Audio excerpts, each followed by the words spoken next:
નમસ્કાર વિદ્યાર્થી મિત્રો, આપણે આ વિડીયોની અંદર તમારા માટે સ્પેશિયલ બંધારણનું એકદમ ફટાફટ રિવિઝન થઈ જાય તેવી સરળતાથી તમામ મુદ્દાઓને મેં આ એક વિડીયોની અંદર આવરી લીધેલા છે કે જેની અંતર્ગત આપણે બંધારણના ભાગ 5 થી લઈને અન્ય જે મહત્વની જોગવાઈઓ છે એને આપણે ટેબલ આધારિત ભણવાનો પૂરેપૂરો પ્રયત્ન કરવાના છીએ। એટલે કે જ્યારે તમે પરીક્ષામાં બેસો છો એની પહેલા ફટાફટ સંપૂર્ણ બંધારણમાંથી કેવા કેવા પ્રકારની બાબતો તમારે યાદ રાખવાની છે એને આપણા વિડીયોની અંદર આવરી લીધેલી છે। તો દોસ્તો શરૂઆત કરીએ આપણે આજના પહેલા ટોપિક એટલે કે બંધારણની અંદર આવેલા અગત્યના પદાધિકારીઓ। એવા પદાધિકારીઓ કે જે તમારી પરીક્ષામાં અવારનવાર પૂછાતા હોય છે તો તેનું ફટાફટ રિવિઝન કેવી રીતે કરીએ તો સર હું સ્લાઇડ ફેરવું એટલે તમને દેખાશે કે તમને સરસ મજાના અલગ અલગ પ્રકારના ટેબલ જોવા મળતા હશે। હવે અહીંયા જે ટેબલ તમને દેખાય છે એમાં મેં અગત્યની માહિતી મૂકેલી છે કે જે તમે રિવિઝન કરતા હોય તો ફરજિયાત તમારે અહીંયાથી યાદ રાખવી પડશે, કારણ કે પરીક્ષકો અવારનવાર તમને આ માહિતી પૂછતા દેખાશે। તો એક જ ટેબલમાં તમામ માહિતી જે પરીક્ષા લક્ષી છે એને આવરી લેવાનો પૂરેપૂરો પ્રયત્ન કરેલો છે। તો તમે જોઈ શકો છો કે સૌથી પહેલા તમને દેખાય છે એ છે ભારતના રાષ્ટ્રપતિ, પછી રાજ્યપાલ, પછી વડાપ્રધાન ને મંત્રી પરિષદ, અને સાથોસાથ મેં ભાગ 6 નો પણ ટોપિક લઈ લીધો છે મુખ્યમંત્રી અને રાજ્યની મંત્રી પરિષદ। તો દોસ્તો સૌથી પહેલા આપણે ટોપિક જોઈએ ભારતના રાષ્ટ્રપતિ, એમાં તમારે કેટલી બાબતોને અત્યારે યાદ રાખવી ફરજિયાત છે। તો સૌથી પહેલા કયા બંધારણના અનુચ્છેદમાં રાષ્ટ્રપતિના પદની જોગવાઈ છે તો અનુચ્છેદ નંબર 52। ત્યાર પછી આ રાષ્ટ્રપતિ બનવા માટેની લાયકાતમાં તમારી ઉંમર કેટલી હોવી જરૂરી છે તો કે 35 વર્ષ।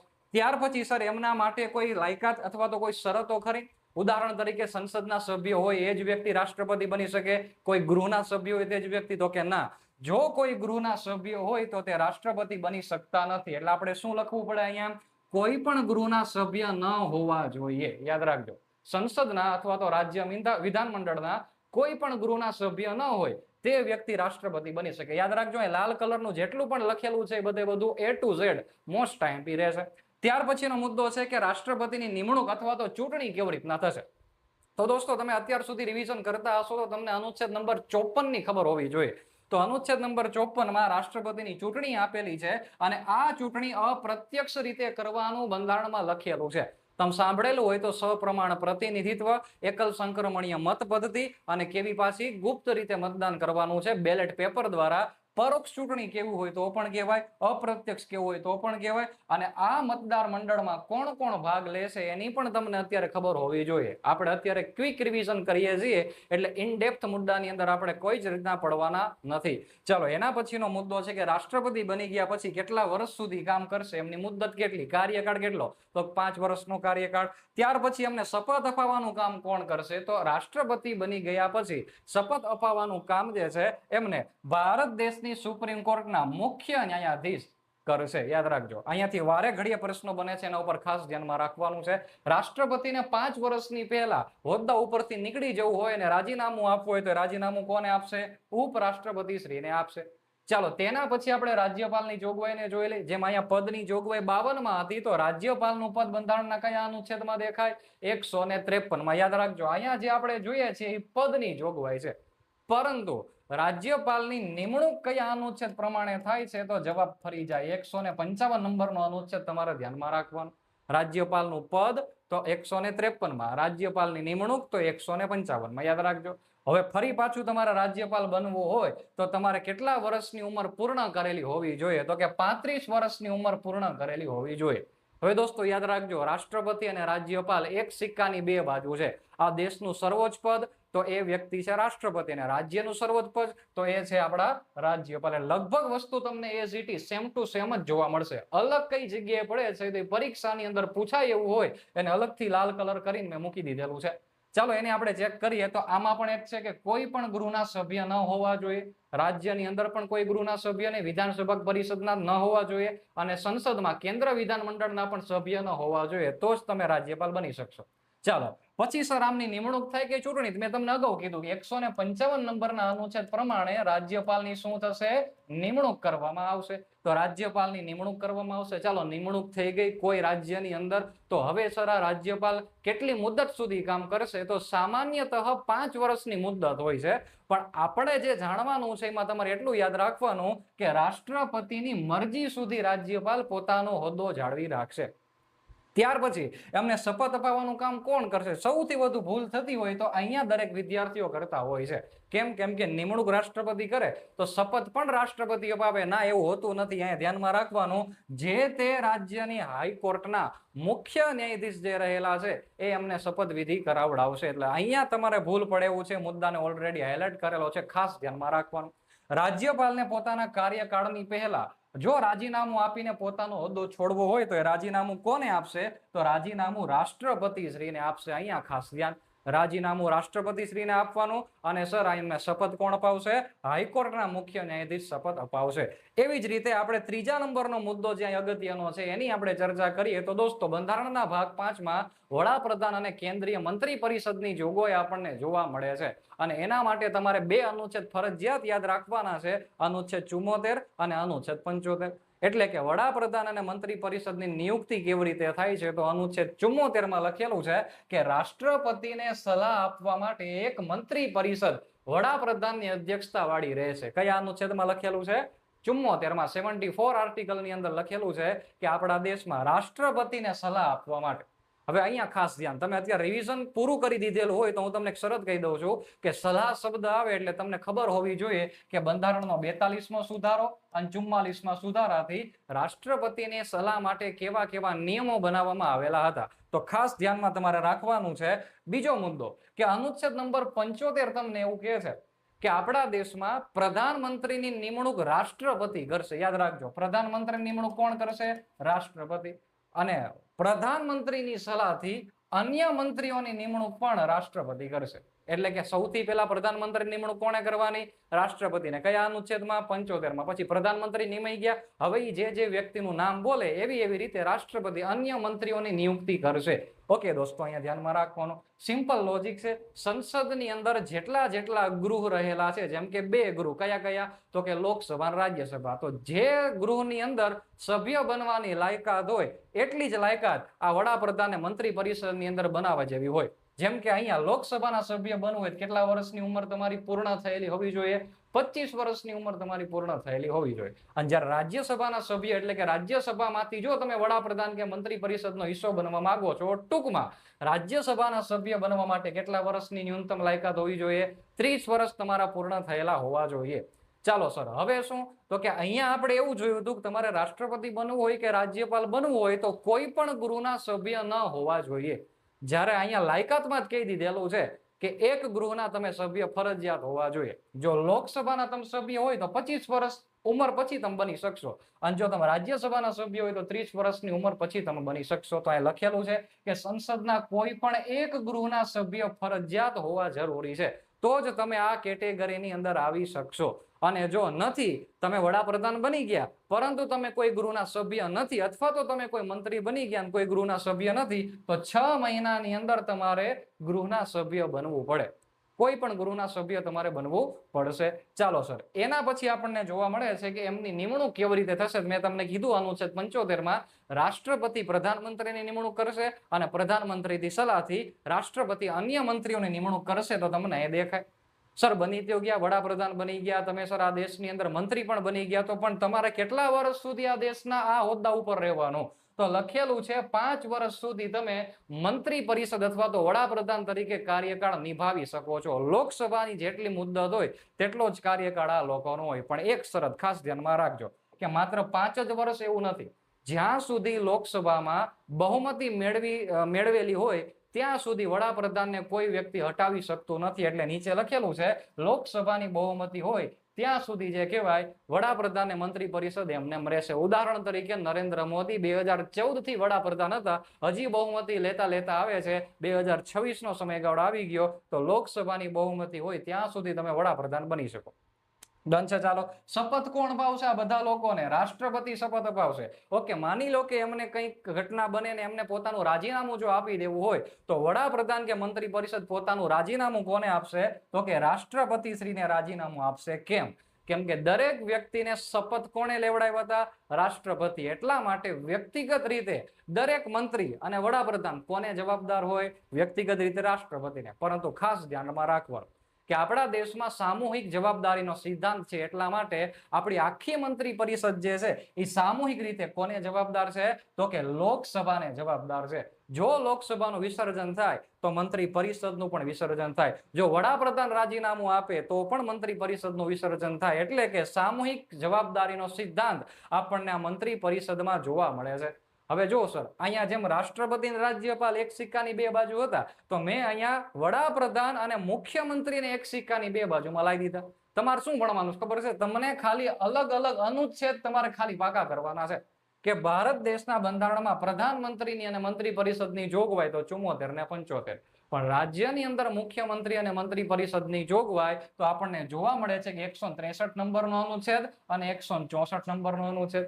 જેવું અહીંયા હતું એવું ને એવું કામ અહીંયા કરવાનું છે. પણ શરત શું છે? શરત એટલી છે કે અહીંયા બધાયમાં મેઇન લીડ રોલની અંદર હતા એ રાષ્ટ્રપતિ હતા, જ્યારે અહીંયા મુખ્ય રોલ જે હશે એ આપણા દેશની અંદર રાજ્યમાં રહેલા રાજ્યપાલનો રોલ આવશે. તો તમે ચેક કરો, રાષ્ટ્રપતિને સલાહ આપવા મંત્રી પરિષદ હોય તો અહીંયા કોને સલાહ આપવા માટે? રાજ્યપાલને સલાહ મદદ કેવું હોય કહી શકાય, મદદ કરવા માટે મંત્રી પરિષદ રહેશે.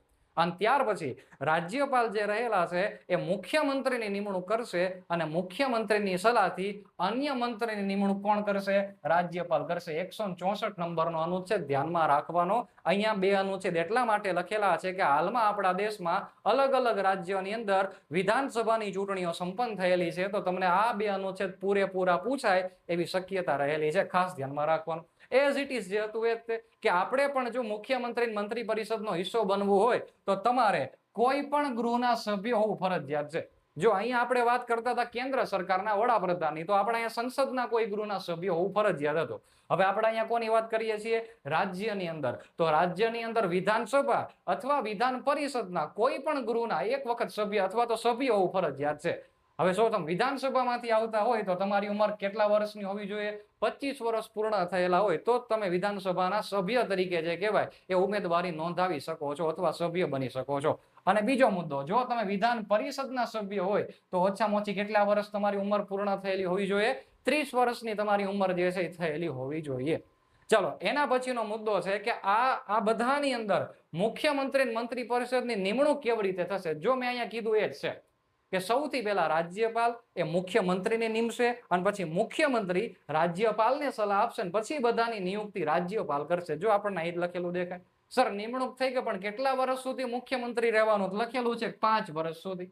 પરંતુ આપણો નિયમ શું? જ્યાં સુધી વિધાનસભામાં તેમની પાસે બહુમતી હોય ત્યાં સુધી એવડા વ્યક્તિ પોતે આપણા રાજ્યની અંદર મુખ્યમંત્રી કે મંત્રી તરીકેનો હોદ્દો સ્વીકારી શકશે. ધ્યાનમાં રાખવાનું. ચાલો, એના પછી જો એ વ્યક્તિને શપથ કોણ લેવડાવશે? તો અહીંયા સર શપથ રાજ્યપાલ બધાને નિમણૂક આપતા હતા, તો અહીંયા શપથ પણ કોણ લેવડાવશે? રાજ્યપાલ લેવડાવશે. અને અહીંયા સર રાજીનામું જો મુખ્યમંત્રીને પોતાના 5 વર્ષ પહેલા અથવા તો વિધાનસભાના મુદ્દત પહેલા જો એમને ગૃહમાંથી નીકળી જવું હોય એટલે કે પોતાના પદનો ત્યાગ કરવો હોય તો રાજીનામું કોને આપશે? રાજ્યપાલને આપશે. દોસ્તો, એક બીજી બાબત, જેમ અહીંયા આપણને સામૂહિક જવાબદારીનો સિદ્ધાંત દેખાય છે, તો અહીંયા પણ તમને સામૂહિક જવાબદારીનો સિદ્ધાંત દેખાય કે સર આપણા દેશમાં જો વિધાનસભાનું વિસર્જન થાય તો આખી મંત્રી પરિષદનું વિસર્જન થાય. એનો મતલબ શું થયો? એનો મતલબ એવો થયો કે આપણા દેશમાં સામૂહિક રીતે મંત્રી પરિષદ કોને જવાબદાર છે? વિધાનસભાને જવાબદાર છે. અને વ્યક્તિગત રીતે કોને જવાબદાર છે? રાજ્યપાલને જવાબદાર રહેશે. અનુચ્છેદની દ્રષ્ટિએ રાષ્ટ્રપતિ અને રાજ્યપાલને જો જોવા હોય તો તમે આ રીતના યાદ રાખી શકો છો. જેટલું પણ લાલ કલરથી લખેલું છે બધું આઈએમપી છે. તો રાષ્ટ્રપતિના પદની જોગવાઈ અનુચ્છેદ નંબર 52 અને રાજ્યપાલના પદની જોગવાઈ અનુચ્છેદ નંબર 153. રાષ્ટ્રપતિ કારોબારીના વડા રહેશે એવું કયા અનુચ્છેદમાં લખેલું છે? તો કે 53. તો રાજ્યની અંદર કોણ કારોબારીનો વડું રહેશે? તો એ છે રાજ્યપાલ. તો કયા અનુચ્છેદમાં? 154. આપણે અગાઉ જોઈ ગયા એ મુજબ કે રાષ્ટ્રપતિની ચૂંટણી જે છે અનુચ્છેદ 54 પ્રમાણે થાય. તો સાહેબ રાજ્યપાલની નિમણૂક જે છે કયા અનુચ્છેદ પ્રમાણે થાય? 155 પ્રમાણે થાય. ઓકે, આમની ચૂંટણી થાય છે રાષ્ટ્રપતિની એટલે એમની રીત અનુચ્છેદ 55 આપેલી છે. જ્યારે આમની નિમણૂક થાય છે તો કોઈ દિવસ નિમણૂકની રીત અથવા તો ચૂંટણીની રીત આપણને અલગથી અનુચ્છેદમાં જોવા મળતી હશે નહીં. યાદ રાખજો. ત્યાર પછી હોદ્દાની મુદ્દત, તો કે 5 વર્ષની મુદ્દત અનુચ્છેદ 56 માં લખેલી છે, પરંતુ એની પહેલા એ વ્યક્તિ પોતે રાજીનામું આપી શકે છે. આપણે અગાઉ જોઈ ગયા. અહીંયા પણ તમે જો, અહીંયા 56 છે તો અહીંયા 156 રાજ્યપાલના હોદ્દાની મુદ્દત. પછી શું છે, તો ફરી ચૂંટાવાની પાત્રતા, કે આપણા દેશમાં કોઈ એક વ્યક્તિ એક વખત રાષ્ટ્રપતિ બન્યા પછી કેટલી વખત બની શકે છે, તો એમને પાત્રતા અનુચ્છેદ નંબર 57 માં આપેલી છે. જ્યારે અહીંયા રાષ્ટ્રપતિની જ મરજી હોવાથી કોઈ અલગથી અનુચ્છેદ જોવા મળતો નથી. ઓકે, એમની લાયકાત 58 માં, અહીંયા 157 માં રાજ્યપાલની લાયકાત છે. ઓકે, યાદ રાખવાનું છે આપણે શપથને, કે રાષ્ટ્રપતિની શપથવિધિ કયા અનુચ્છેદમાં છે, તો અનુચ્છેદ નંબર 60 માં. અને રાજ્યપાલને શપથવિધિ કયા અનુચ્છેદમાં છે, 159 માં. યાદ રાખજો, અહીંયા 60 છે તો અહીંયા 159 છે. શપથ કોણ અપાવડાવશે આપણે અગાઉ જોઈ ગયા. યાદ રાખજો, અહીંયા ભૂલ પડવી જોઈએ નહીં. ત્યાર પછીનો મુદ્દો તમારે યાદ રાખવાનો છે કે રાષ્ટ્રપતિ આપણા દેશની અંદર માફી આપવાની પણ ગુનેગારોને સત્તા જે કહેવાય ધરાવે છે. તો રાષ્ટ્રપતિ અનુચ્છેદ 72 પ્રમાણે 5 પ્રકારની રીતે અલગ અલગ માફી આપી શકે છે. એ જ 5 પ્રકારમાંથી અનુચ્છેદ 161 નો ઉપયોગ કરીને રાજ્યપાલ પણ માફી આપી શકે છે.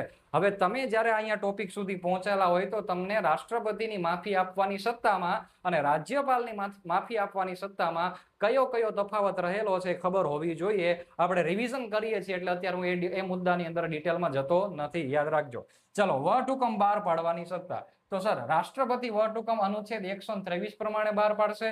પેલા બે આંકડાને ફેરવી નાખીએ તો 213 નંબરના અનુચ્છેદ પ્રમાણે રાજ્યપાલ વટહુકમને બહાર પાડશે.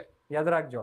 વીટો સત્તા, તો સંસદની અંદર પસાર થયેલા ખરડા ઉપર રાષ્ટ્રપતિ પાસે જ્યારે ખરડો પહોંચે બંને ગૃહમાંથી પસાર થયા પછી, ત્યારે 111 નંબરના અનુચ્છેદનો ઉપયોગ કરીને રાષ્ટ્રપતિ વીટો સત્તાનો ઉપયોગ કરી શકે છે. અહીંયા પહોંચી ગયા હોય તો કયા વીટો પાવરને કેવી રીતે ઉપયોગ થાય એની ખાસ જાણકારી તમને હોવી ફરજિયાત છે. એવી નવી રીતે જો અહીંયા આપણે વાત કરીએ તો અનુચ્છેદ નંબર 200 પ્રમાણે રાજ્યપાલ પણ વિધાનમંડળની અંદર પસાર થયેલા કોઈ પણ ખરડા ઉપર વીટો પાવરનો ઉપયોગ કરી શકે છે. અહીંયા રાજ્યપાલ પાસે બીજી પણ વધારે સત્તા છે, અનુચ્છેદ નંબર 201 મુજબની સત્તા. એટલે કે કેવી સત્તા, તો કે એમની પાસે જે ખરડો આવેલો છે તે પોતે રાષ્ટ્રપતિને પણ આપી શકે છે અને રાષ્ટ્રપતિ અનુચ્છેદ 201 પ્રમાણે આ ખરડા ઉપર ડિસિઝન લઈ શકે છે. તો અહીંયા ખાસ ધ્યાનમાં રાખવાનું, રાષ્ટ્રપતિ અને રાજ્યપાલની વિશેષ સત્તાને આપણે અનુચ્છેદ આધારિત જોઈ લીધેલી છે. એના પછીનો મુદ્દો જો આપણે ચેક કરીએ તો હજુ થોડુંક રાષ્ટ્રપતિ રાજ્યપાલમાં ક્વિક રિવિઝન સ્વરૂપે જોઈ લઈએ. ચાલો, બંધારણીય દરજ્જાની વાત કરેલી છે કે રાષ્ટ્રપતિનો આ દેશની અંદર મેઇન દરજ્જો શું છે, તો દેશના પ્રથમ નાગરિક છે. યાદ રાખજો. અને કારોબારીના વડા છે, અનુચ્છેદ 153 ની અંદર આપણે જોયું. યાદ રાખજો, અગાઉ અનુચ્છેદ જોયા હતા એમાં પદ પરથી દૂર કરવા હોય તો અનુચ્છેદ નંબર 61 માં મહાભિયોગ અંગેની જોગવાઈ છે. મહાભિયોગમાં કેટલા કેટલા સભ્યોની મંજૂરી હોવી જોઈએ, બધી વસ્તુ તમને ખબર હોવી જોઈએ. ઓકે, ચાલો, ખરડા અંગેની સત્તા, તો સંસદે પસાર કરેલા ખરડાને મંજૂરી આપે, એ રોકી રાખે અથવા પુનઃ વિચારણા માટે પાછો મોકલી શકે. ટૂંકમાં શેની વાત થાય છે, અહીંયા વીટો પાવરની વાત થાય છે. અનુચ્છેદ 111 આપણે અગાઉ જોયું તે. કટોકટીની સત્તા, દેશમાં 3 પ્રકારની કટોકટી જાહેર કરવાની સત્તા અંતિમ સ્વરૂપે કોની છે, ભારતના રાષ્ટ્રપતિ શ્રીની છે. એ ધ્યાનમાં રાખવાનું છે. આપણી જયારે પરીક્ષામાં પ્રશ્ન પૂછાય ત્યારે વેરિએશન અહીંયાથી આવશે, એમાં ખાસ ધ્યાનમાં રાખવાનું. તમને એવું પૂછે કે રાજ્યપાલને દૂર કરવા માટે બંધારણમાં મહાભિયોગ અંગેની જોગવાઈ છે, તો ખાસ ધ્યાનમાં રાખજો, મહાભિયોગ જેવી કોઈ જોગવાઈ આપણા દેશના બંધારણમાં રાજ્યપાલ માટે નથી. આપણે શું જોઈ ગયા, રાષ્ટ્રપતિની મરજી હોય ત્યાં સુધી હોદ્દા ઉપર રહેશે. સમજાય કે નહીં? ચાલો સર, જો દેશના પહેલા નાગરિક રાષ્ટ્રપતિ હોય તો એક સિક્કાની બે બાજુમાં બીજી બાજુ કઈ છે, રાજ્યપાલ. તો રાજ્યના સૌથી પહેલા નાગરિક કોણ હોય, તો કે રાજ્યપાલ. અને રાજ્યની અંદર કારોબારીના વડા પણ કોણ રહેશે, રાજ્યપાલ. આપણે અગાઉ અનુચ્છેદ જોઈ ગયા 154 નંબરનો અનુચ્છેદ. ચાલો સર, રાષ્ટ્રપતિ ગમે ત્યારે પદ પરથી હટાવી શકે કેમ કે મહાભિયોગની કોઈ જોગવાઈ નથી. અહીંયા ખાસ ધ્યાનમાં રાખવાનું, અગાઉ ભૂતકાળમાં અહીંયાથી પ્રશ્ન બની ગયેલો છે. ઓકે, ખરડા માટે એઝ ઇટ ઇઝ આ સત્તા છે. વીટો પાવરનો ઉપયોગ રાજ્યપાલ કરી શકશે. રાષ્ટ્રપતિ 111 મુજબ કરે તો અહીંયા જે કહેવાય આપણા રાજ્યપાલ અનુચ્છેદ 200 મુજબ જે કહેવાય વીટો પાવરનો ઉપયોગ કરી શકે. યાદ રાખજો. ઓકે, કોઈ પણ કટોકટી અંગેની જોગવાઈ રાજ્યપાલને સમર્પિત કરવામાં આવેલી નથી. ખાસ ધ્યાનમાં રાખજો. રાષ્ટ્રપતિ માત્ર એક જ એવા વ્યક્તિ છે જે કટોકટીને લાગુ કરી શકે અને એનો અંત કરી શકે. પરંતુ અહીંયા ચેક કરો કે રાજ્યપાલ પાસે કોઈ પણ પ્રકારની જે કહેવાય સત્તા નથી. ટોપિક્સની અંદર આપણે એ વસ્તુની ચર્ચા કરવાના છીએ કે જે તમારા બંધારણની અંદર સૌથી મોટો ટોપિક છે, અને એ એટલે કે ભારતની સંસદ. તો આપણે એને રિવિઝનની અંતર્ગત ટૂંકમાં પરંતુ જાજી માહિતી મેળવી શકીએ એવી રીતે જોવાનો પ્રયત્ન કરીએ.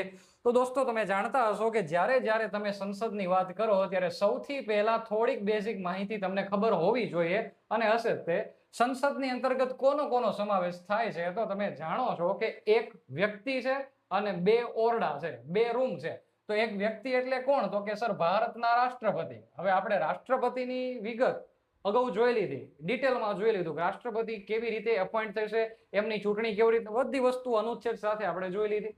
હવે સર રાષ્ટ્રપતિ સિવાયના બીજા એક ઓરડા છે, રૂમ છે, અને એ રૂમનું પહેલું નામ આવે છે રાજ્યસભા.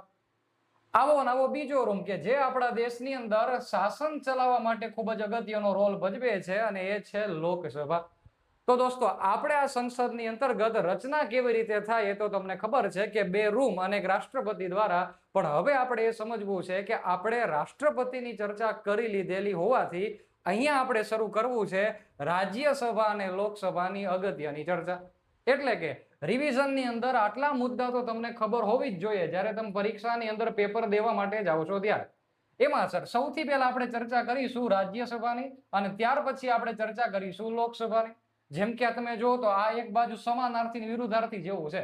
જેમ કે રાજ્યસભાની વાત આપણને બંધારણની અંદર અનુચ્છેદ નંબર 80 અંતર્ગત કરવામાં આવેલી છે, જ્યારે લોકસભા અંગેની વાત બંધારણના અનુચ્છેદ નંબર 81 માં કરવામાં આવેલી છે. હવે તમે જોશો કે રાજ્યસભાને ઉપલું ગૃહ કહેવાય, તો લોકસભાને કેવું ગૃહ કહેવાય? નીચલું ગૃહ કહેવાય.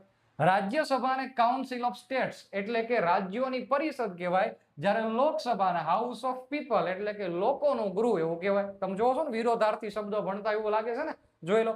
આને દ્વિતીય ગૃહ કહેવાય. તમારે ધ્યાન અહીંયા રાખવાનું છે કેમ કે આ બધું તો તમે બેહી ગયા હશો કે ઉપલું રાજ્ય નીચે લોકસભા, પણ પૂછશે શું કે આપણા દેશમાં પ્રથમ ગૃહ તરીકે કોને ઓળખવામાં આવે? તો યાદ રાખજો જેનો પહેલા અનુચ્છેદ આવતો હોય પ્રથમ ગૃહ એવું નથી. પ્રથમ ગૃહ તરીકે ઓળખવામાં આવે છે એ લોકસભાને ઓળખવામાં આવે. ખાસ ધ્યાનમાં રાખવાનું છે. વડીલોનું ગૃહ એલ્ડર્સ હાઉસ તરીકે રાજ્યસભાને ઓળખવામાં આવે, જ્યારે લોકસભાને પોપ્યુલર હાઉસ એટલે કે લોકપ્રિય ગૃહ તરીકે ઓળખવામાં આવે. તો આ હતા એ રાજ્યસભા અને લોકસભાના અલગ અલગ નામ. હવે સર આપણે આ બધી વસ્તુ જોઈએ છીએ એમાં આ ગૃહની વિશેષતા એક ખાલી જોયેલી કે સર આ ગૃહની મુદ્દત કેટલી હોય? તો જો સર આપણા બંધારણની અંદર લોકસભાની મુદ્દત 5 વર્ષ સુધીની આપણને જોવા મળે છે. પરંતુ આપણે ભણવાનું છે આ બાજુ કે રાજ્યસભા જે છે, રાજ્યસભા એ એક પ્રકારનું કાયમી ગૃહ છે. કેવું ગૃહ છે? કાયમી ગૃહ છે. કાયમી ગૃહનો મતલબ શું થયો કે ગમે તેવી પરિસ્થિતિ થાય આ દેશમાં, ઠંડી પડે, ગરમી પડે કે XYZ કોઈ પણ ભૂકંપ આવી જાય, છતાંય આ ગૃહનું ક્યારે વિસર્જન થશે નહીં. એટલે કે આ કાયમી ગૃહ છે. કેવું ગૃહ છે? કાયમી ગૃહ છે. અને સાથોસાથ કાયમી ગૃહ હોય સાહેબ તો આની અંદર કંઈક નિયમ પણ બનાવવામાં આવેલા હશે. એમાંનો એક નિયમ જે તમે જાણો છો છતાંય હું તમને કહી દઉં કે આ રાજ્યસભાની અંદર દર 2 વર્ષે, કેટલા વર્ષે? દર 2 વર્ષે ત્રીજા ભાગના સભ્યો નિવૃત્ત થાય છે. જો યાદ રાખજો, ત્રીજા ભાગના સભ્યો શું થાય? નિવૃત્ત થાય. હવે જો સાહેબ ત્રીજા ભાગના નિવૃત્ત થતા હોય તો દર 2 વર્ષે બીજા ત્રીજા ભાગને લાવવા પડે ને. હું શું કહેવા માંગુ છું? દર 2 વર્ષે ત્રીજા ભાગના નિવૃત્ત થાય તો ચૂંટણી પણ ત્રીજા ભાગની થતી હશે. મારે એમ કેવું હોય તો કહેવાય ને દર 2 વર્ષે ત્રીજા ભાગના સભ્યોની ચૂંટણી થાય છે. જેટલા નિવૃત્ત થાય એટલાની ચૂંટણી થાય. અને એક અગત્યનો કાયદો છે આપણા દેશની અંદર અને એનું નામ છે પીપલ રિપ્રેઝેન્ટેટિવ એક્ટ, લોક પ્રતિનિધિત્વ અધિનિયમનો ધારો 1951. એની અંદર લખેલું છે કે રાજ્યસભાના સભ્યો જે છે એમનો કાર્યકાળ 6 વર્ષનો રહેશે. કેટલા વર્ષનો રહેશે? 6 વર્ષનો રહેશે. તો અહીંયા સર એક આ રાજ્યસભાની આ મુદ્દત જે છે એને ખાસ તમારે ધ્યાનમાં રાખવાની રહેશે. વાત કરીએ થોડીક લોકસભાની, તો લોકસભાનો કાર્યકાળ 5 વર્ષનો રહેશે. સર આ કાર્યકાળની અંદર વધારો કે ઘટાડો કરવો હોય તો થાય? હા થાય. તો સર 2 વસ્તુ કીધી છે કે તમે આ કાર્યકાળમાં વધારો કરી શકો છો અને આપણા દેશમાં બંને વખત આવી રીતે વધારો થઈ ગયો છે. તો સૌથી પહેલા કઈ રીત કીધી છે ખબર છે? સૌથી પહેલા એવું કીધું છે કે બંધારણમાં સુધારો કરીને તમે લોકસભાનો કાર્યકાળ વધારી શકો અને ઘટાડી શકો. તો સર આવું બનેલું જ ક્યારે? આ બિલકુલ ઇન્દિરાબેન ગાંધીના શાસનકાળ દરમિયાન 42માં બંધારણીય સુધારાથી લોકસભાને 5 વર્ષની બદલે 6 વર્ષની કરી. અને જ્યારે મોરારજી દેસાઈ આવ્યા ત્યારે એમણે કીધું કે ના 6 વર્ષ નહીં 5 જ વર્ષ બરોબર છે. તો 44માં સુધારો 1978 થી 6 ના કેટલા વર્ષ કરી નાખ્યા? 5 વર્ષ કર્યા. અને બીજા નંબરમાં દેશમાં જ્યારે કટોકટી લાગુ થયેલી હોય અને દેશની અંદર જ્યારે કટોકટી લાગુ થઈ હોય ત્યારે લોકસભાનો કાર્યકાળ આપણે એક જ સાથે 1 વર્ષની મુદ્દત માટે વધારી શકીએ છીએ. તો સર આપણા દેશમાં સુધારાથી વધી ગયું છે અને આપણા દેશમાં જ્યારે કટોકટી લાગેલી ત્યારે 5મી લોકસભા અમલમાં હતી ત્યારે એનો કાર્યકાળ એક એમ 2 વર્ષ માટે વધારવામાં આવેલો હતો. આપણે ખાસ ધ્યાનમાં રાખવાનું રહેશે. એના પછીના મુદ્દાની ચર્ચા કરી કે સર રાજ્યસભાના સભ્ય બનવું હોય તો 30 વર્ષની ઉંમર તમારી હોવી જોઈએ અને જો લોકસભાના સભ્ય તમારે મેમ્બર બનવું હોય તો કેટલા વર્ષની ઉંમર હોવી જોઈએ?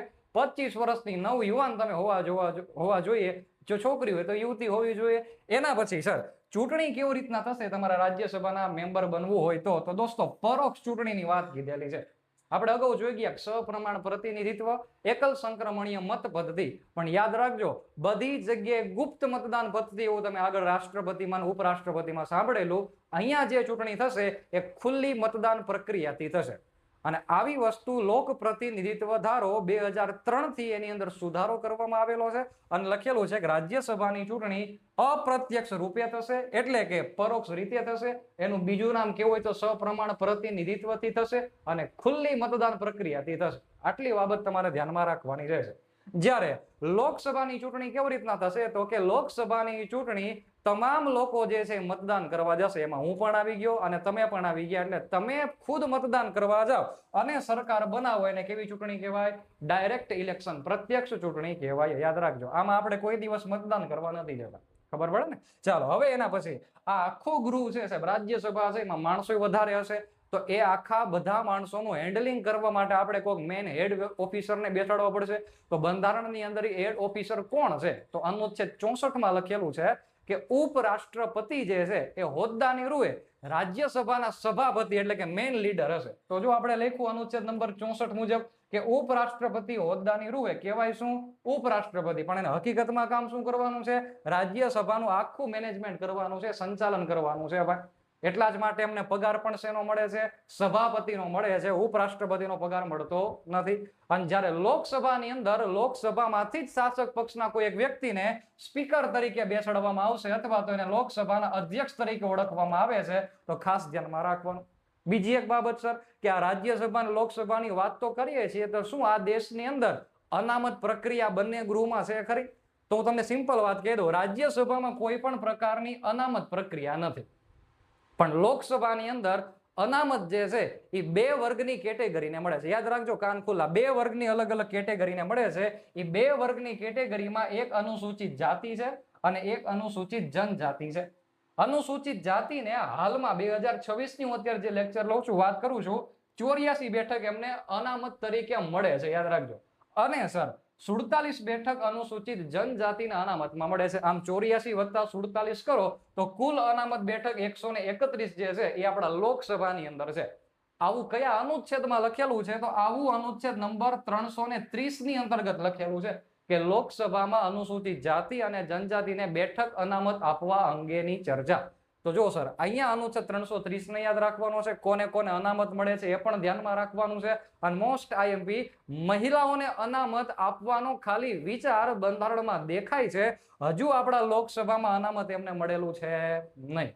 અહીંયા કન્ફ્યુઝન થવું જોઈએ નહીં. ચાલો સર બીજી એક વસ્તુ કે ખરડા બાબતે રાજ્યસભા અને લોકસભામાં જે બિલ પસાર કરતા હોય એમાં કઈ અલગ અલગ વિશેષતા કે કઈ જોગવાઈ ખરી? તો જો ખાસ ધ્યાનમાં રાખજો જેટલા પણ ખરડા છે બંધારણમાં 5 અલગ અલગ ખરડા તમને દેખાય.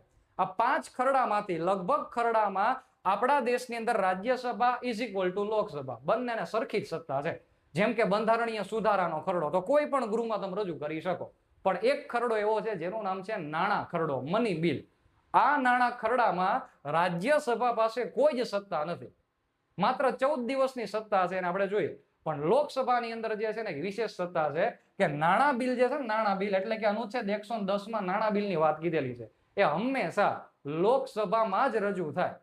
અને નાણાં બિલ છે કે નહીં નક્કી કોણ કરશે? તો લોકસભાના સ્પીકર નક્કી કરશે. હવે નાણાં બિલ નક્કી થઈ જાય એટલે આપણે રાષ્ટ્રપતિની પરમિશન લેવાની. સર અમે અમારા ગૃહમાં નાણાં બિલ રજૂ કરીએ છીએ તો રાષ્ટ્રપતિની પૂર્વ મંજૂરીથી માત્ર લોકસભામાં જ નાણાં બિલને રજૂ કરવામાં આવે. હવે લોકસભામાંથી જો પસાર થઈ જાય તો હવે આપણા દેશના નિયમ પ્રમાણે કયા ગૃહમાં મોકલવાનું? રાજ્યસભામાં મોકલવાનું. હવે રાજ્યસભાની પાસે શું સત્તા છે ખબર છે? તે સુધારા કે વધારા કે ઘટાડા કહી શકે, પણ માનવા કે ન માનવા એ લોકસભા ઉપર ડિપેન્ડન્ટ છે. જો આ નાણાં બિલ જે છે એ રાજ્યસભા માત્ર 14 દિવસ સુધી જ પોતાની પાસે રાખી શકે. સામાન્ય ખરડોની બધા ખરડા 6 મહિના સુધી રાખી શકે, પણ ના, નાણાં ખરડો જે છે માત્ર કેટલા દિવસ રાખી શકે? 14 દિવસ જ રાખી શકે. અને 14 દિવસ પછી જો એ ખરડા ઉપર કોઈ જ એક્શન ન લે તો લોકસભા એવું માનશે કે એમણે અમારી બધી વાતો સ્વીકારી લીધી છે અને રાજ્યસભામાં પસાર થઈ ગયું છે એવું માની લેવામાં આવશે. એના પછીનો મુદ્દો છે સર સંયુક્ત બેઠકની કોઈ જોગવાઈ ખરી? તો કે જે બિલકુલ બંધારણનો અનુચ્છેદ નંબર 108. ચલો અહીં ચર્ચા કરીએ. 108 અગાઉ તો મેં વાત કીધેલી જ છે. સંયુક્ત બેઠકની આપણે આગળ જોશું એટલે આવશે. સંયુક્ત બેઠક બોલાવે રાષ્ટ્રપતિ, પણ અધ્યક્ષતા કરશે કોણ? સ્પીકર. યાદ રાખજો, આપણે ધ્યાનમાં રાખવાનું. પહેલી પ્રાયોરિટી કોની છે? લોકસભાના સ્પીકરની. હજી એક વસ્તુ, જ્યારે સંયુક્ત બેઠક બોલાવીએ ત્યારે બંને ગૃહને આપણે ભેગા બોલાવવાના છે. આ બંને ગૃહમાં નિયમ હંમેશા લાગુ પડશે લોકસભા, એટલે કે સંયુક્ત બેઠક હંમેશા લોકસભાના નિયમથી જ કામ કરે છે. તો બિલકુલ સાચું છે જોવો તો. અને લોકસભાના નિયમ પ્રમાણે કામ કરતી હોય તો લોકસભાના અધ્યક્ષને બેસાડવા પડે. હા, બેસાડવા પડે. તમારે શીખવાનું જ શું? તમારે એટલું શીખવાનું છે, રાજ્યસભાના સભાપતિ એટલે કોણ? તો કે એ વ્યક્તિનું નામ છે ઉપરાષ્ટ્રપતિ. એ ક્યારેય સંયુક્ત બેઠકની અધ્યક્ષતા કરી શકતા નથી. યસ, આ મહત્વનું છે. ઉપરાષ્ટ્રપતિ ક્યારેય નહીં બેસે, પરંતુ ઉપસભાપતિ જે છે એવડાય અધ્યક્ષતા કરી શકે. ધ્યાનમાં રાખજો, ઉપસભાપતિ અધ્યક્ષતા કરી શકે, પણ પહેલી પ્રાયોરિટી કોની છે? સ્પીકરની. ખાસ ધ્યાનમાં રાખવાનું રહેશે. ચાલો પછી સર, આપણા દેશની અંદર આ બંને જે લોકસભા અને રાજ્યસભા છે એ બંને પાસે કોઈ વિશેષ સત્તા ખરી? તો જો સર, લોકસભા પાસે તો સરકાર ત્યાં જ બનીને બેઠશે, એટલે એના માટેની કોઈ વિશેષ સત્તા આપણે કેવી હોય તો એવી કહી શકાય કે આપણા દેશમાં અવિશ્વાસની દરખાસ્ત જો તમારે મંત્રી પરિષદ કે વડાપ્રધાન વિરુદ્ધમાં લાવવી હોય તો એ માત્ર લોકસભાની અંદર લાવે, કેમ કે મંત્રી પરિષદ કોને જવાબદાર છે? લોકસભાને જવાબદાર છે. પરંતુ અહીંયા એક બાબત ધ્યાનમાં રાખવાની છે કે રાજ્યસભા પાસે થોડીક વિશેષ સત્તા છે. કઈ વિશેષ સત્તા? તો પહેલી વિશેષ સત્તા અનુચ્છેદ નંબર 249 મુજબની સત્તા, કે બંધારણના પરિશિષ્ટ 7 અને અનુચ્છેદ 246 જે 3 અલગ અલગ યાદી આપેલી છે એમાં રાજ્ય યાદીમાં 2/3 બહુમતીથી જો રાજ્યસભા ખરડો પસાર કરે, બિલ પસાર કરે, તો સર આપણા દેશની અંદર સંસદ જે છે એ રાજ્ય યાદીના વિષય ઉપર કાયદો બનાવશે. ખાસ ધ્યાનમાં રાખવું. ઓકે, બીજી સત્તા શું છે? તો અનુચ્છેદ 312 મુજબ નવી કોઈ સિવિલ સેવા, અખિલ ભારતીય સેવાને નિમણૂક કરવી હોય, બનાવવી હોય તો એમાં તાત્કાલિક નિયંત્રણ રાજ્યનું હોય છે. એટલે કે રાજ્યસભા જે છે અખિલ ભારતીય સેવાને બનાવી કે રદ કરવી એના ઉપર ડિપેન્ડેડ હોય છે. સાથોસાથ વાત કરીએ છીએ તો રાજ્યસભા અને લોકસભાની અંદર જ્યારે એની બેઠક મળતી હશે, સત્ર મળતા હશે, તો એની અંદર મીટિંગ શરૂ કરવા માટે અમુક સભ્ય સંખ્યા નિર્ધારિત કરેલી છે. બંનેમાં સભ્ય સંખ્યા સરખી જ છે. કુલ સભ્યના 10મા ભાગના લોકો. કેટલામાં ભાગના લોકો? 10મા ભાગના લોકો જે છે જો હાજર હોય તો લોકસભા અને રાજ્યસભાની અંદર બેઠક શરૂ થાય. યાદ રાખજો, અહીંયા 10મા ભાગના લોકો એ સભાપતિ સિવાયના. કેમ કે સભાપતિ કોણ છે? ઉપરાષ્ટ્રપતિ. હવે ઉપરાષ્ટ્રપતિ રાજ્યસભાનો સભ્ય કહેવાય? નો કહેવાય. તો એના સિવાયના 10મા ભાગના લોકો. અને જ્યારે અહીંયા ચેક કરો તો અહીંયા અધ્યક્ષ સહિત 10મા ભાગના લોકો, કેમ કે અધ્યક્ષ પોતે કોણ છે? ગૃહનો સભ્ય છે. એટલા માટે તો રાજ્યસભા અને લોકસભાની તમામ બાબતો જે છે એ આપણે કોષ્ટકની અંદર જોઈ લીધી. છતાંય અમુક વિશેષ બાબતો જે છે એને આપણે સમજવાનો પ્રયત્ન કરીએ કે સર લોકસભામાં અને રાજ્યસભામાં બેઠકો જે છે એ નક્કી કેવી રીતે થયેલી છે, અને અત્યારે આપણી પરીક્ષાની અંદર આ ચર્ચાનો વિષય છે એટલે ખાસ ધ્યાનમાં રાખવાનું. તો જો સર, સભ્ય સંખ્યા એટલે મારે કેવું હોય તો બેઠકોનું માળખું જે છે આપણા રાજ્યસભા અને લોકસભામાં કેવી રીતે નક્કી થયેલું છે, તો પહેલો જ નિયમ કે આપણા દેશમાં આ માળખું 1971ની વસ્તી આધારિત નિર્ધારિત થયેલું છે.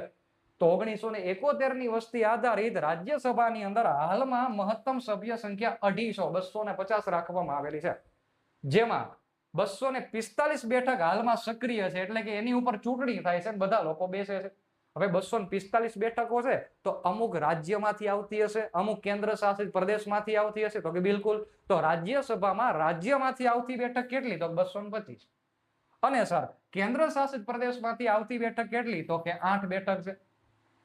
પરંતુ ખાસ ધ્યાનમાં રાખજો, 12 બેઠક એવી છે કે જે બેઠક ઉપર આપણા દેશમાં રાષ્ટ્રપતિ જે રહેલા છે એ નિમણૂક કરે છે. શું કરે છે? સભ્યની નિમણૂક કરે છે. હવે નિમણૂક કેવી રીતે કરશે? તો કે સર કલા, સાહિત્ય, વિજ્ઞાન અને સમાજ સેવા હોય તો એવા કોઈ પણ નિષ્ણાત વ્યક્તિ હોય તો એને રાજ્યસભાની અંદર એનું નેતૃત્વ કરવા માટે બેસાડશે. અહીંયા ખાસ ધ્યાનમાં રાખવાનું, આ વસ્તુ બધાય જાણતા હોય છે, પણ કયા અનુચ્છેદ પ્રમાણે રાષ્ટ્રપતિ જે કહેવાય એ નામાંકિત લોકોને કરે છે, તો અનુચ્છેદ નંબર 80 પ્રમાણે જે છે એ રાષ્ટ્રપતિ રાજ્યસભામાં લોકોની અપોઇન્ટમેન્ટ કરે છે. તો અનુચ્છેદ એ ધ્યાનમાં રાખવાનું.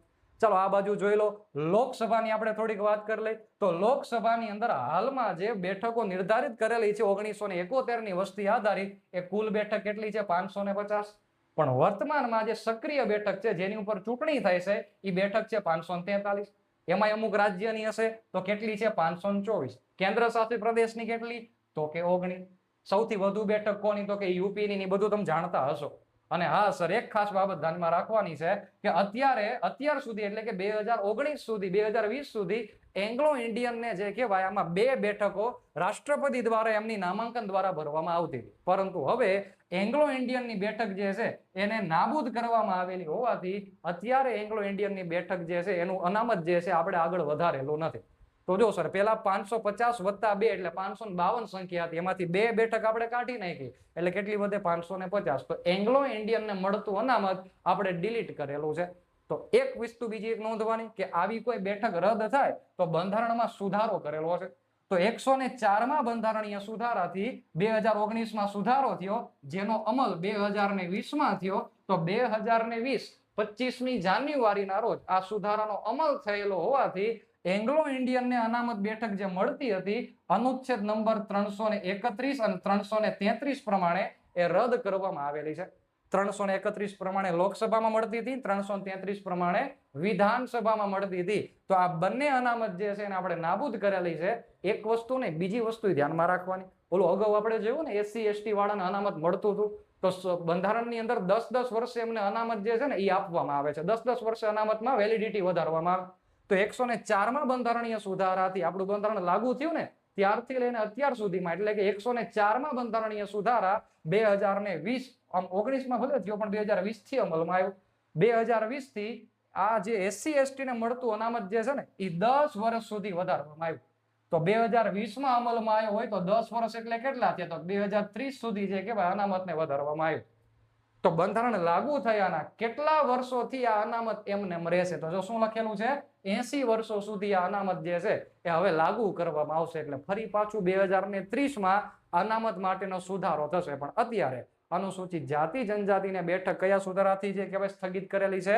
તો 104 માં સુધારાથી સ્થગિત કરેલી છે. બીજી એક વસ્તુ કે આ 550 બેઠક ને આ બધી બેઠક તમે જોવો છો 1971 ની વસ્તી આધારિત છે.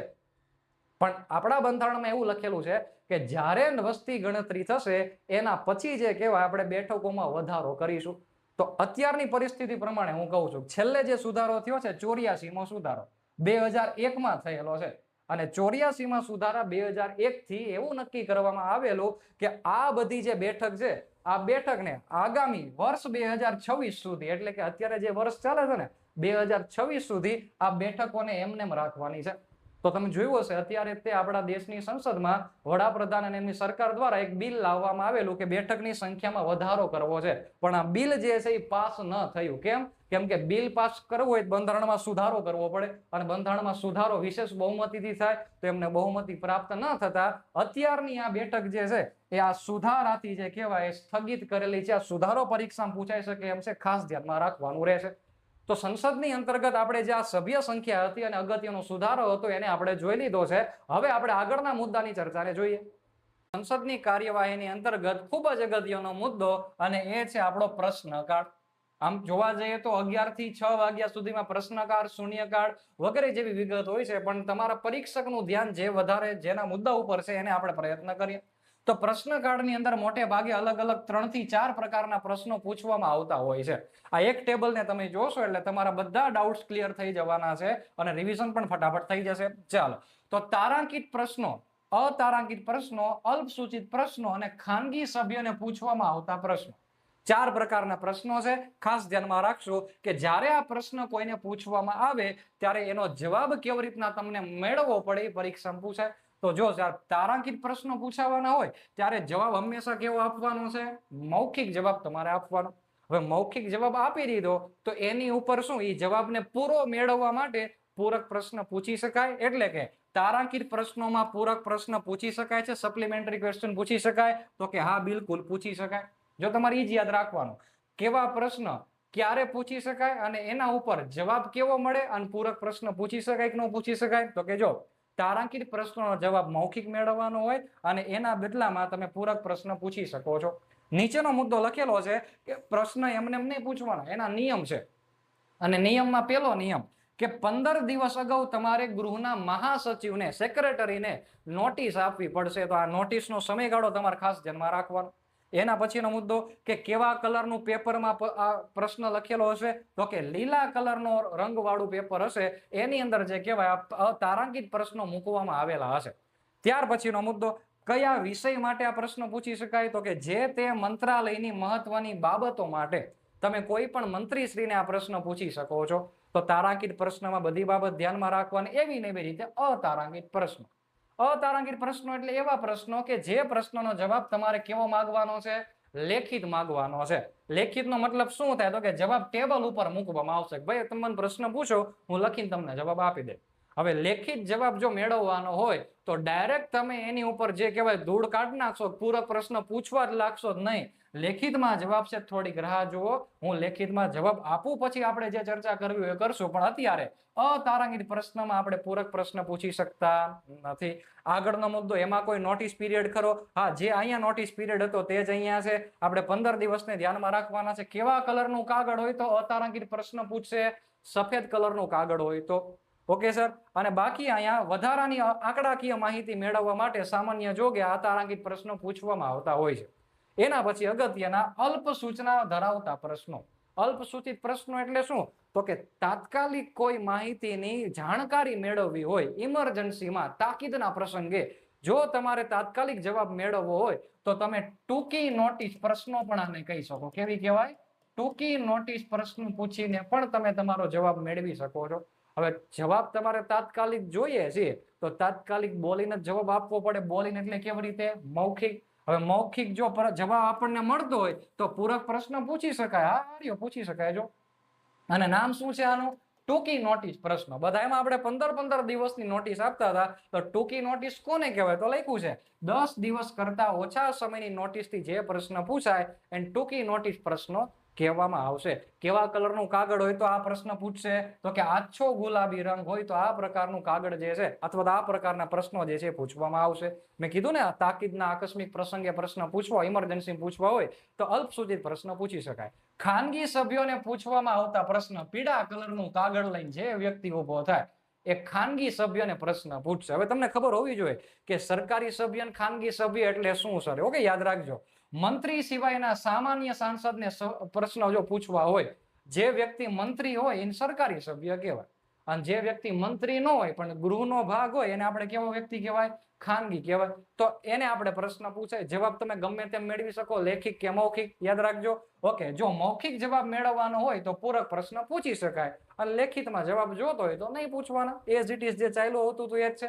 15 દિવસની નોટિસ, પીળા કલરનો રંગ છે, અને ખાનગી સભ્યએ કઈ બિલ કે પ્રસ્તાવ માટે કોઈ રજૂઆત કરેલી હોય તો એના સંબંધિત આપણે પ્રશ્ન પૂછી શકીએ છીએ. તો તમે જુઓ કે પ્રશ્નકાળ અંગેની જોગવાઈ સંસદની કાર્યવાહીનો પહેલો જ ભાગ પ્રશ્નકાળથી શરૂઆત થાય છે. એટલે ખાસ આપણે પ્રશ્નકાળમાં અવારનવાર પ્રશ્ન બને છે, અને આ ટેબલની અંદરથી તમારા માટે મહત્વના મેં જેટલી પણ વિગત છે એને મૂકી દીધેલી છે. દોસ્તો, સંસદની કાર્યવાહીમાં અમુક બાબતોની વિશેષ ચર્ચા કરીએ તો સંસદના સત્રો અંગેની જોગવાઈ બંધારણના અનુચ્છેદ 85માં આપેલી છે, અને આપણા દેશની અંદર મહત્વના 3 અલગ અલગ સિઝન પ્રમાણે સત્રો યોજવામાં આવે છે. ઋતુ પ્રમાણે સત્રો આપણા દેશમાં યોજવામાં આવે છે, જેમાં બજેટ સત્ર એટલે કે ઉનાળુ સત્ર, ચોમાસુ સત્ર અને શિયાળુ સત્ર. પણ એક નિયમ યાદ રાખવાનો છે, કોઈ પણ 2 સત્રની વચ્ચે 6 મહિનાથી વધુનો સમયગાળો પડવો જોઈએ નહીં, અથવા તો હોવો જોઈએ નહીં. એટલે 2 સત્ર વચ્ચે 6 મહિનાથી વધુનો ગેપ હોવો જોઈએ નહીં. ત્યાર પછીની વિગત છે સંયુક્ત બેઠક. અનુચ્છેદ 108માં જ્યારે સામાન્ય ખરડા બાબતે બંને ગૃહો વચ્ચે જ્યારે મતભેદ સર્જાય, મડાગાંઠ સર્જાય, ત્યારે એ ગાંઠને ઉકેલવા માટે રાષ્ટ્રપતિ સંયુક્ત બેઠકને બોલાવે છે. યાદ રાખજો, બોલાવશે કોણ? રાષ્ટ્રપતિ. પણ અધ્યક્ષતા કોણ કરશે? તો લોકસભાના સ્પીકર અધ્યક્ષતા કરશે. બીજો જ એક સંસદનો મહત્વનો અગત્યનો અનુચ્છેદ 112 નંબરનો અનુચ્છેદ, વાર્ષિક નાણાકીય પત્રક. જેને તમે બધા બજેટ તરીકે ઓળખો છો. આની વિશેષ ચર્ચા આગળ કરેલી છે, લેક્ચરમાં જોડાયેલા રહેજો, તમામ રિવિઝન આપણે થઈ જવાનું છે.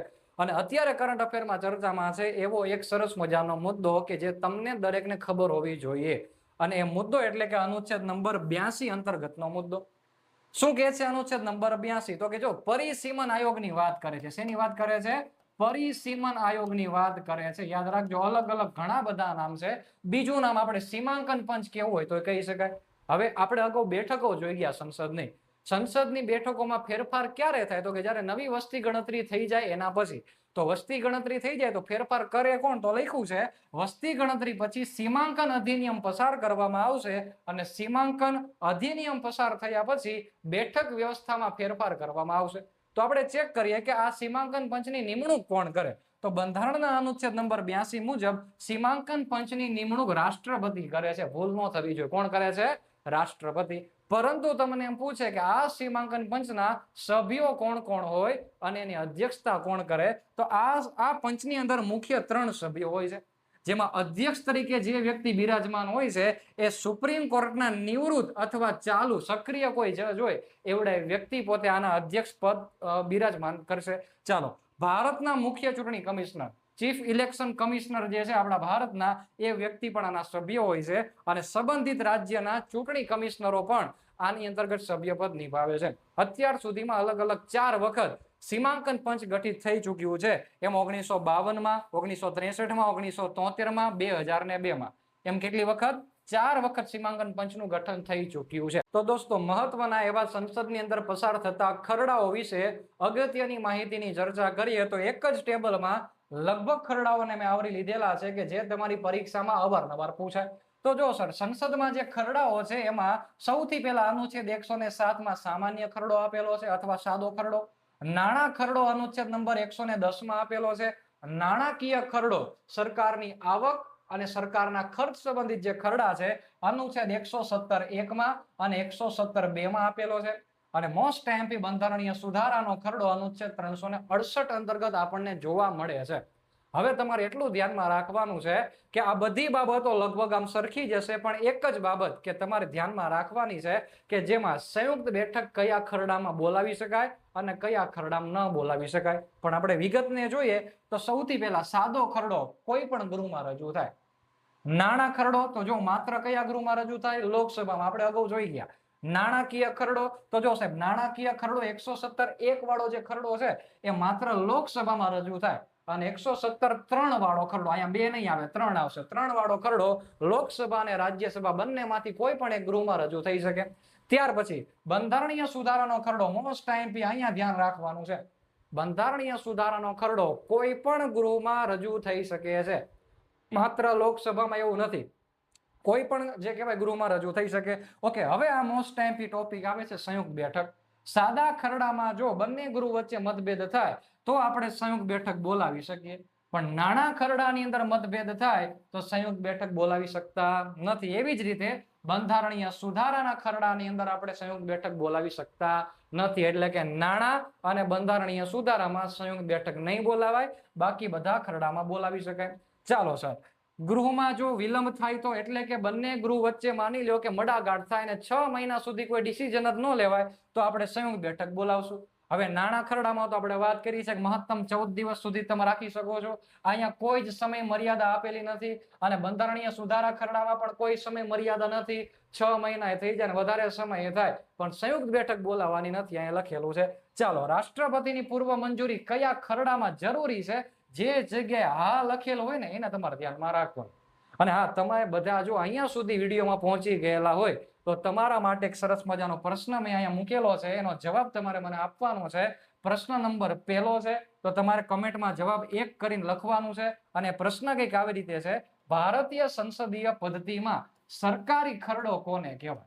સરકારી ખરડો કોને કહેવામાં આવશે? 4 વિકલ્પ છે, એના આધારે તમારે મને જવાબ કમેન્ટ બોક્સમાં આપવાનો રહેશે. દોસ્તો, સંસદની અગત્યની જોગવાઈમાં બજેટને પણ આપણે એક નજરે જોઈ લઈએ તો જો સર, મેં એક જ સ્લાઇડમાં બંને અનુચ્છેદો કે જે કેન્દ્ર સરકાર સંબંધિત હોય અને રાજ્ય સરકાર સંબંધિત હોય બંનેને એક જ સ્લાઇડમાં મૂકેલા છે. ફટાફટ રિવિઝન કરી લઈએ તો નાણાં બિલ અથવા તો ધન વિધેયકની જોગવાઈ કેન્દ્ર સંબંધિત અનુચ્છેદ, કેન્દ્ર સરકાર માટે અનુચ્છેદ 110માં અને રાજ્ય સરકાર માટે અનુચ્છેદ 199 સંબંધિત. યાદ રાખજો, અંદાજપત્ર એટલે કે વાર્ષિક નાણાકીય નિવેદન. કેવું નિવેદન? વાર્ષિક નાણાકીય નિવેદન, જેને તમે બજેટ તરીકે ઓળખાવો છો, એની જોગવાઈ કેન્દ્ર સરકારનું બજેટ 112 માં અને રાજ્ય સરકારનું શેમાં? અનુચ્છેદ 202 માં આપણને જોવા મળે. વિનિયોગ વિધેયક, જો સર બજેટ બનાવીને જે પૈસા કાઢવાના છે એવું વિનિયોગ વિધેયક કેન્દ્ર સરકારનો અનુચ્છેદ 114 માં અને રાજ્ય સરકારનું અનુચ્છેદ નંબર 204 માં. લેખાનું દાન. હવે લેખાનું દાન શું છે? હું આશા રાખું છું કે તમને ખબર હશે. લેખાનું દાનની જોગવાઈ અનુચ્છેદ 116 માં આપેલી છે અને રાજ્ય સંબંધિત અનુચ્છેદ આપેલો છે 206. તો આપણે એક જ ટેબલમાં બજેટને લગતા જેટલા પણ અનુચ્છેદ કેન્દ્ર સરકાર ને રાજ્ય સરકાર સંબંધિત હતા એને આપણે જોઈ લીધા. હવે આપણે એક એવી જોગવાઈની શરૂઆત કરીએ કે જે તમારી પરીક્ષામાં ખૂબ જ મહત્વનો રોલ નિભાવે છે અને લગભગ પરીક્ષામાં એમાંથી પ્રશ્નો બને છે. એવી જોગવાઈ એટલે કે સંસદની અંદર રચવામાં આવતી સમિતિઓ. દોસ્તો, સંસદમાં સમિતિ બે પ્રકારની રચવામાં આવે છે. કેટલા પ્રકારની? બે પ્રકારની સમિતિ સંસદની અંદર રચવામાં આવે છે. એક તો સ્થાયી કમિટી હોય છે અને બીજી અસ્થાયી કમિટી હોય છે. હવે લગભગ અઢળક કમિટી છે. સ્થાયી કમિટીને સ્ટેન્ડિંગ કમિટી પણ કહેવાય. એમાં એના અલગ અલગ પ્રકાર, પરંતુ મુખ્ય જે કમિટી છે એનું નામ નાણાકીય સમિતિઓ તમારે ધ્યાનમાં રાખવાની છે. અને નાણાકીય સમિતિઓને આપણે ભણવી હોય તો આવી જ રીતે રિવિઝન સ્વરૂપે ભણવા માટે મેં સરસ મજાનું ફરી પાછું એક ટેબલ બનાવ્યું છે. એ ટેબલનો આધાર રાખીને જ આપણે આ કમિટીઓને પૂરી કરશું. તો સૌથી પહેલા જે કમિટી તમે જોવો છો એમાં અલગ અલગ નામ સમિતિના કયા કયા છે, મહત્વની જોગવાઈ કઈ કઈ છે, લાલ કલરનું જેટલું દેખાય એટલી ખબર તમને પડવી જોઈએ, ફરજિયાત છે. સૌથી પહેલી સમિતિથી શરૂઆત કરીએ અને એ છે જાહેર હિસાબ સમિતિ, જેનું બીજું નામ છે લોકલેખા સમિતિ, જેનું ત્રીજું નામ અંગ્રેજીમાં કહેવાય છે પબ્લિક એકાઉન્ટ કમિટી. ખબર હોવી જોઈએ. તો સૌથી પહેલા આની સ્થાપના અથવા તો આ કમિટીની શરૂઆત ભારત દેશમાં કયા વર્ષથી થતી આવે છે? તો 1921 થી આની શરૂઆત થતી આવે છે. સૌથી પહેલા કયા કાયદામાં આની જોગવાઈ હતી? તો ભારત સરકાર અધિનિયમ 1919 નો જે કાયદો છે એની અંદર જોગવાઈ હતી. હવે તમને ખબર હશે કે આ કાયદાનો અમલ 1921 માં થયો. તો સૌથી પહેલા કમિટીનું ગઠન પણ કયા વર્ષે થયું હોય? 1921 માં થયું હોય. હવે જો સર નામમાં શું લખેલું છે? સરકારનો હિસાબ રાખવાનો છે. તો સરકારનો હિસાબ રાખવાનો હોય તો આ સમિતિની અંદર કેટલા સભ્યો હોય? તો ટોટલ 22 સભ્યો છે. આ પરીક્ષામાં અહીંયાથી પ્રશ્ન બને છે. કુલ કેટલા સભ્યો હોય? 22 સભ્યો. હવે 22 સભ્યો આવશે ક્યાંથી? તો કે સંસદમાંથી જ હોવા જોઈએ. જે ચૂંટાયેલા સભ્યો છે ને એમાંથી જશે. હવે એમાં સર લોકસભામાંથી કેટલા અને રાજ્યસભામાંથી કેટલા એ પણ પ્રશ્ન પૂછાય. તો લોકસભાની અંદર 22 સભ્યોમાંથી 15 સભ્ય લોકસભાના અને બાકીના 7 સભ્યો જે છે ક્યાંથી આવશે? રાજ્યસભામાંથી પ્રતિનિધિત્વ કરશે. આગળનો મુદ્દો કે સર આની ચૂંટણી કેવી રીતના થશે? આમાંથી કયા કયા સભ્યોને રાખવાના, એની ચૂંટણી કેવી રીતના થાય? તો આપણે એ ધ્યાનમાં રાખવાનું કે આમની ચૂંટણી દર વર્ષે થશે. જો યાદ રાખજો, આમાં જે સભ્યો આવવાના છે 22 સભ્યો, એની ચૂંટણી દર વર્ષે થશે. એટલે દર વર્ષે અલગ અલગ સભ્યો તમને જોવા મળે. હવે ચૂંટણી કેવી રીતે થાય છે? તો પ્રમાણસર પ્રતિનિધિત્વ અને એકલ સંક્રમણીય મત પદ્ધતિ, જે અગાઉ મેં તમને રાષ્ટ્રપતિ અને રાજ્યસભા વખતે જણાવેલી તેવી રીતે સર આમનું ઇલેક્શન થશે. જો કે બધાયનું એવી રીતના થાય છે, તમે જોઈ શકો છો બધાયમાં ચૂંટણીની સિસ્ટમ સરખી જ છે. આપણે કઈ સમિતિ ભણીએ છીએ? નાણાકીય સમિતિ ભણીએ છીએ. યાદ રાખજો, સમિતિનો કાર્યકાળ બધાયનો 1 વર્ષ 1 વર્ષ 1 વર્ષ છે. ભૂલ ન થવી જોઈએ. એક વર્ષનો કાર્યકાળ હોય તો જ દર વર્ષે ચૂંટણી થતી હોય ને. ત્યાર પછી શું લખેલું છે? સમિતિના અધ્યક્ષ કોણ હોય? હવે સાંભળો તમે, એક સિમ્પલ વસ્તુ છે, લોજિક છે. હિસાબ રાખવાનો હોય, જો સરકાર પોતાના માણસને હિસાબ રાખવાનું કે અને કે ગોટાળો થાય તો શું લાગે? હિસાબ કોઈ દિવસ સાચો મળે? ન મળે. એ ગોટાળો જ રહે. એટલે એક નિયમ બનેલો છે કે આની અંદર વિરોધ પક્ષનો કોઈ વ્યક્તિ હોય ને સર, એ જ વ્યક્તિ આનો અધ્યક્ષ રહેશે. તો જ ખબર પડે ને સરકારે કઈ કઈ જગ્યાએ ગોટાળા કરેલા છે ને શું નહીં એમ. તો વિરોધ પક્ષનો વ્યક્તિ હોય એ જ વ્યક્તિ જે છે આનો અધ્યક્ષ બનશે. 1967 થી આવી પરંપરા છે. અને યાદ રાખજો, કોઈ પણ સમિતિના અધ્યક્ષની નિમણૂક એ લોકસભાના અધ્યક્ષ જ કરશે. કોણ કરશે? લોકસભાના સ્પીકર જ કરશે. એ ખબર પડવી જોઈએ. એના પછીનો મુદ્દો મુખ્ય કાર્ય શું છે? તો જો મુખ્ય કાર્ય, અગાઉ આપણે કેગને જોઈ ગયા હતા. તો આ કેગ જે ઓડિટ અહેવાલોની તપાસ, કેગના દ્વારા જે ઓડિટ અહેવાલો થયા છે એની તપાસ કરવી અને સરકારી નાણાં યોગ્ય રીતે વપરાય છે કે નહીં એ યોગ્ય રીતના એનો હિસાબ રાખવો એની મુખ્ય બાબત છે. એ ખાસ ધ્યાનમાં રાખવાનું. એના પછીનો મુદ્દો વિશેષ બાબતમાં એ તમારે સમજવાનું છે કે કેગ વ્યક્તિ છે ને, કેગ જે આપણે અગાઉ ઓડિટ અધિકારી જોયેલા હતા એક વ્યક્તિ છે એ આ સમિતિના મિત્ર છે અને માર્ગદર્શક છે, એટલે કે આ સમિતિને કેગની મદદ મળી શકે છે, એ ખાસ ધ્યાનમાં રાખવાનું. તો આ સમિતિની મુખ્ય બાબત જે છે, પરીક્ષામાં આની બહાર પ્રશ્ન ક્યારે નીકળે નહીં, એ ખાસ ધ્યાનમાં રાખવાનું. તમારે આટલી બાબતને જોવાની છે. એવી ને એવી એક બીજી બાબતને આપણે ચેક કરીએ તો બીજી સમિતિ આવે છે એસ્ટિમેટ કમિટી, અંદાજ સમિતિ અથવા તો પ્રાકલન સમિતિ પણ કહેવાય. વર્ષ 1950 આધુનિક રીતે સૌથી પહેલા જોન મથાઈની ભલામણથી આ સમિતિ બનાવવાની શરૂઆત થઈ ગઈ. હા, પણ સૌથી પહેલા સમિતિનો ઉલ્લેખ જો આપણને આ જ કાયદામાં જોવા મળે છે, પણ પેલી વખત વ્યવસ્થિત રીતે જોવાની શરૂઆત થઈ હોય તો જોન મથાઈએ કરેલી. ભારતની સૌથી મોટી સમિતિ જો કોઈને કહેવી હોય તો એ સમિતિ છે એ અંદાજ સમિતિ છે. સર કેમ? કારણ કે સૌથી વધારે સભ્યો 30 સભ્યો અને 30 સભ્યો આપણા દેશની અંદર માત્ર ને માત્ર લોકસભામાંથી આવવાના છે. તો લોકસભાના તમામ સભ્યો હોવાથી ભારતમાં સૌથી મોટી સમિતિ સંસદની કેવી હોય તો એ કઈ સમિતિ છે? અંદાજ પ્રાકલન અથવા એસ્ટિમેટ કમિટી કેવી હોય તો કહી શકાય. રાજ્યસભામાંથી કોઈ પણ સભ્ય આવતો નથી. આપણે અગાઉ જોયું તેમ દર વર્ષે એ જ ચૂંટણી સિસ્ટમથી ચૂંટણી થશે. કાર્યકાળ 1 વર્ષનો છે. હવે અહીંયા ધ્યાન રાખવાનું, આપણે સમિતિનું નામ શું છે? અંદાજ સમિતિ. સરકાર અંદાજ કાઢશે કે આગામી સમયગાળામાં અમારે કેટલો નાણાંનો ખર્ચ કરવાનો છે, કઈ કઈ જગ્યાએ કરવાનો છે. તો સરકાર અંદાજ કાઢે તો સરકારનો જ માણસ હોય છે અધ્યક્ષ તરીકે. તો સરકારનો જે માણસ છે સત્તાધારી પક્ષમાંથી, શાસક પક્ષમાંથી કોઈ વ્યક્તિ છે, એ વ્યક્તિ આનો અધ્યક્ષ બનશે. અને આપણે શીખાશું અગાઉ, અધ્યક્ષની નિમણૂક હંમેશા કોણ કરશે? લોકસભાનો સ્પીકર. ચાલો, આપણે જોયું કે આનો મુખ્ય ઉદ્દેશ શું છે, કેટલો ખર્ચ કરવાનો, કેટલી કરકસર કરવી, કેટલા પૈસા બચાવવા, એ બધો ઉદ્દેશ્ય કોનો છે? એસ્ટિમેટ કમિટીનો છે. મહત્વની બાબત, વિશેષ જોગવાઈ શું છે? તો જો સર, જાહેર હિસાબ સમિતિ અને અંદાજ સમિતિ આ બંનેને ભેગી કરો તો સર એને જોડિયા બહેનો કહેવામાં આવે. કઈ કઈ સમિતિને? અંદાજ સમિતિ, જાહેર હિસાબ સમિતિ બંને ભેગી થાય તો એને કેવું નામ આપેલું છે? જોડિયા બહેનોનું કાર્યની દ્રષ્ટિએ નામ આપેલું છે. એક અગત્યની બાબત, સંસદના 2 ગૃહ છે, પણ ત્રીજા ગૃહ તરીકે જો કોઈ સમિતિને ઓળખવામાં આવતી હોય તો એ કઈ છે? અંદાજ સમિતિ છે. જેટલા પણ મુદ્દા લખેલા છે એ બધા એવરગ્રીન ટોપિક્સ છે, એને ધ્યાનમાં રાખવાના છે, ફરજિયાત છે, ખાસ ધ્યાનમાં રાખજો. અંતિમ સમિતિ સર, જેનું નામ છે જાહેર સાહસની સમિતિ અથવા તો સાર્વજનિક ઉપક્રમ સમિતિ. જાહેર સાહસ એટલે શું સર? જાહેર સાહસ એટલે સરકારી જેટલી કંપની છે એ કંપનીના જેટલા પણ અહેવાલ છે, જેટલા પણ ખર્ચના અને આવકના હિસાબ છે, એના માટેનું કંઈક ને કંઈક કામ થતું હશે. એના માટે સંસદમાં કામ કરવા માટે 1964 કૃષ્ણ મેનન સમિતિ રચવામાં આવેલી અને એણે કહેલું કે આવી એક સમિતિ હોવી જોઈએ કે જેથી સરકારની અંદર જે અલગ અલગ પ્રકારની કમિટીઓ અથવા તો અલગ અલગ પ્રકારની જે આવકના સાધનો માટેની જે કંપની છે એનું પણ દેખરેખ થાય. એઝ ઇટ ઇઝ આમાં જેટલા સભ્યો હતા એટલા જ સભ્યો અહીંયાથી હશે, એટલે કેટલા? 22 સભ્યો. લોકસભાના 15, રાજ્યસભાના 7. દર વર્ષે ચૂંટણી થશે એ જ સિસ્ટમથી. એક વર્ષ આપણે આપવાનું છે. અધ્યક્ષ કોણ બનશે? સાહેબ, સરકારની આવક છે તો સરકારનો માણસ જ અધ્યક્ષ બનશે, યાદ રાખજો. એટલે સરકારી લોકસભાના સભ્યોમાંથી જ અધ્યક્ષ બનશે. લોકસભાની અંદર જેટલા સભ્યો છે 543, એમાંથી જ કોઈ એક વ્યક્તિ અધ્યક્ષ બનશે, પણ કોણ બનશે એ નક્કી કરવાનું છે લોકસભાના સ્પીકર દ્વારા. ખાસ અગત્યની બાબત, રાજ્યસભાનો કોઈ પણ સભ્ય અધ્યક્ષ બની શકતો નથી. અહીંયા બની શકે, તમે જો, પણ અહીંયા ક્યારે બની શકતો નથી. જાહેર સાહસોના અહેવાલોના અને હિસાબોની તપાસ કરવી એ આ સમિતિનો ઉદ્દેશ્ય છે. અગાઉની પરીક્ષામાં પણ વારે અવારનવાર PSI માંથી પણ આમાંથી પ્રશ્નો બનેલા હતા. કોન્સ્ટેબલમાં આવનારી તમામ પરીક્ષા છે એમાં પણ પ્રશ્નો બની શકે છે. તો મેં ખૂબ જ ઓછી માહિતીમાં ક્વિક રિવિઝન થાય એવા મુદ્દાઓને મેં આની અંદર આવરી લીધા છે અને આને તમારે ખાસ એક વખત રિવિઝન આ સમિતિઓનું કરવાનું રહેશે.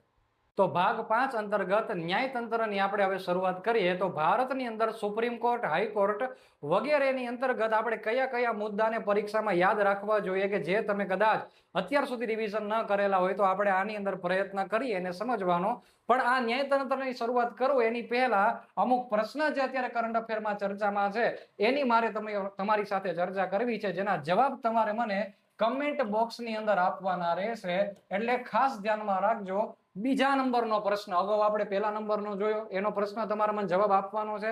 બીજા નંબરનો પ્રશ્ન, સુપ્રીમ કોર્ટના ન્યાયાધીશની સંખ્યા વધારવાની સત્તા ભારતની સંસદની પાસે છે, બધાને ખબર છે. ચાલો, પરંતુ સંસદ કયા પ્રકારની બહુમતીથી આવું બિલ લાવીને પસાર કરશે? કયા પ્રકારની બહુમતી તમને પૂછેલી છે? 4 વિકલ્પ આપેલા છે. જે તમને મનગમતો અને સાચો વિકલ્પ હોય એ તમારે કમેન્ટમાં જવાબ આપવાનો રહેશે. ચાલો, એના પછીનો મુદ્દો, હાલમાં 2026 ના મે મહિનાની અંદર સુપ્રીમ કોર્ટે ન્યાયાધીશોની સંખ્યા સુધારા હેઠળ મુખ્ય ન્યાયાધીશ સહિત કીધું છે, યાદ રાખજો. એટલે કે એક મુખ્ય ન્યાયાધીશ સહિત કેટલા ન્યાયાધીશોની સુપ્રીમ કોર્ટમાં સંખ્યા નિર્ધારિત કરેલી છે? 34 થી વધારીને કેટલી કરેલી છે? આપણી પાસે 4 ઓપ્શન છે. જે સાચો ઓપ્શન એનો જવાબ તમારે કમેન્ટ બોક્સમાં આપવાનો છે. અહીંયા સુધી જો તમે વિડીયોમાં પહોંચી ગયેલા હોય, એક વખત પોઝ કરીને આ બધી વસ્તુને એક વખત જવાબ આપજો, કારણ કે આ બધા શબ્દો એવા છે જે પૂછાય છે પરીક્ષામાં.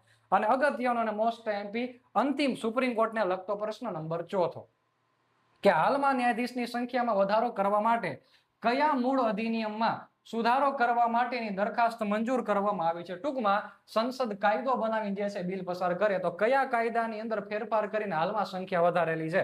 તો ટોટલ 4 અલગ અલગ વિકલ્પ, 4 અલગ અલગ કાયદા. એનામાંથી તમારે યોગ્ય જવાબ હોય તમારે મને આપવાના રહેશે. પહેલાનો જવાબ આ, બીજાનો જવાબ આ, એવી રીતના તમારે 1 2 3 4 ક્રમ આપીને જવાબ આપવાનો છે.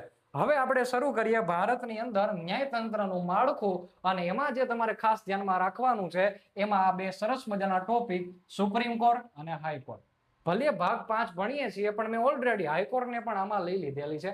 ચલો, શું છે બંધારણના ભાગ 5 માં 124 થી 147 સુધીમાં સુપ્રીમ કોર્ટની ચર્ચા છે, અને બંધારણના ભાગ નંબર 6 માં 214 થી લઈને 231 સુધીના અનુચ્છેદમાં આપણને હાઈકોર્ટની જોગવાઈ મળે છે.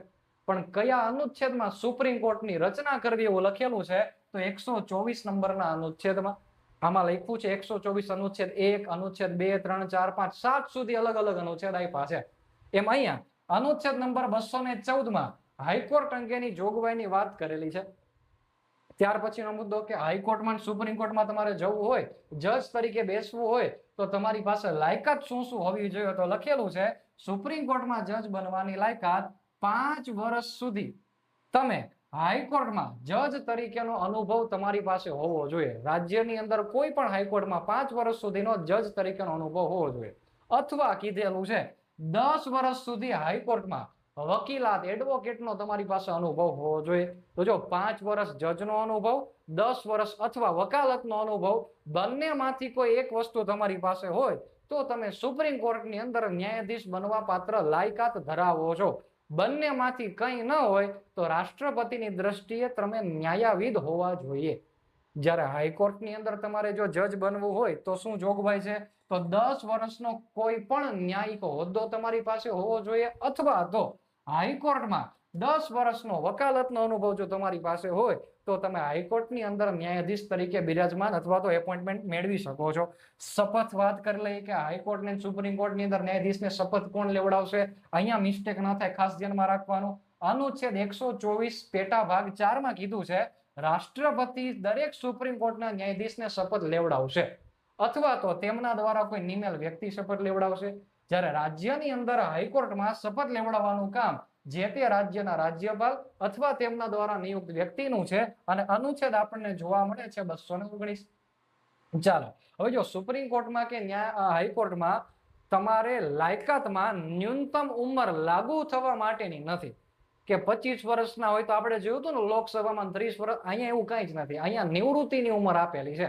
નિવૃત્તિની ઉંમરમાં શું આપ્યું છે? તો કે સુપ્રીમ કોર્ટમાં 65 વર્ષની તમારી ઉંમર થઈ જાય એટલે હવે તમારે ઘરે જઈને ખાલી આનંદ મંગલ કરવાનો છે. અને હાઈકોર્ટમાં તમે જાઓ તો રાજ્ય સરકાર અંતર્ગત આવે છે, એટલે અહીંયા કેટલા વર્ષની ઉંમર છે નિવૃત્તિની? 62 વર્ષ છે. જો તો અહીંયા લાયકાતની અંદર સુપ્રીમ કોર્ટમાં જવા માટેની કોઈ ઉંમર નથી, પણ નીકળવા માટેની, નિવૃત્ત થવાની ઉંમર 65, અને હાઈકોર્ટમાં કેટલી છે? 62 છે.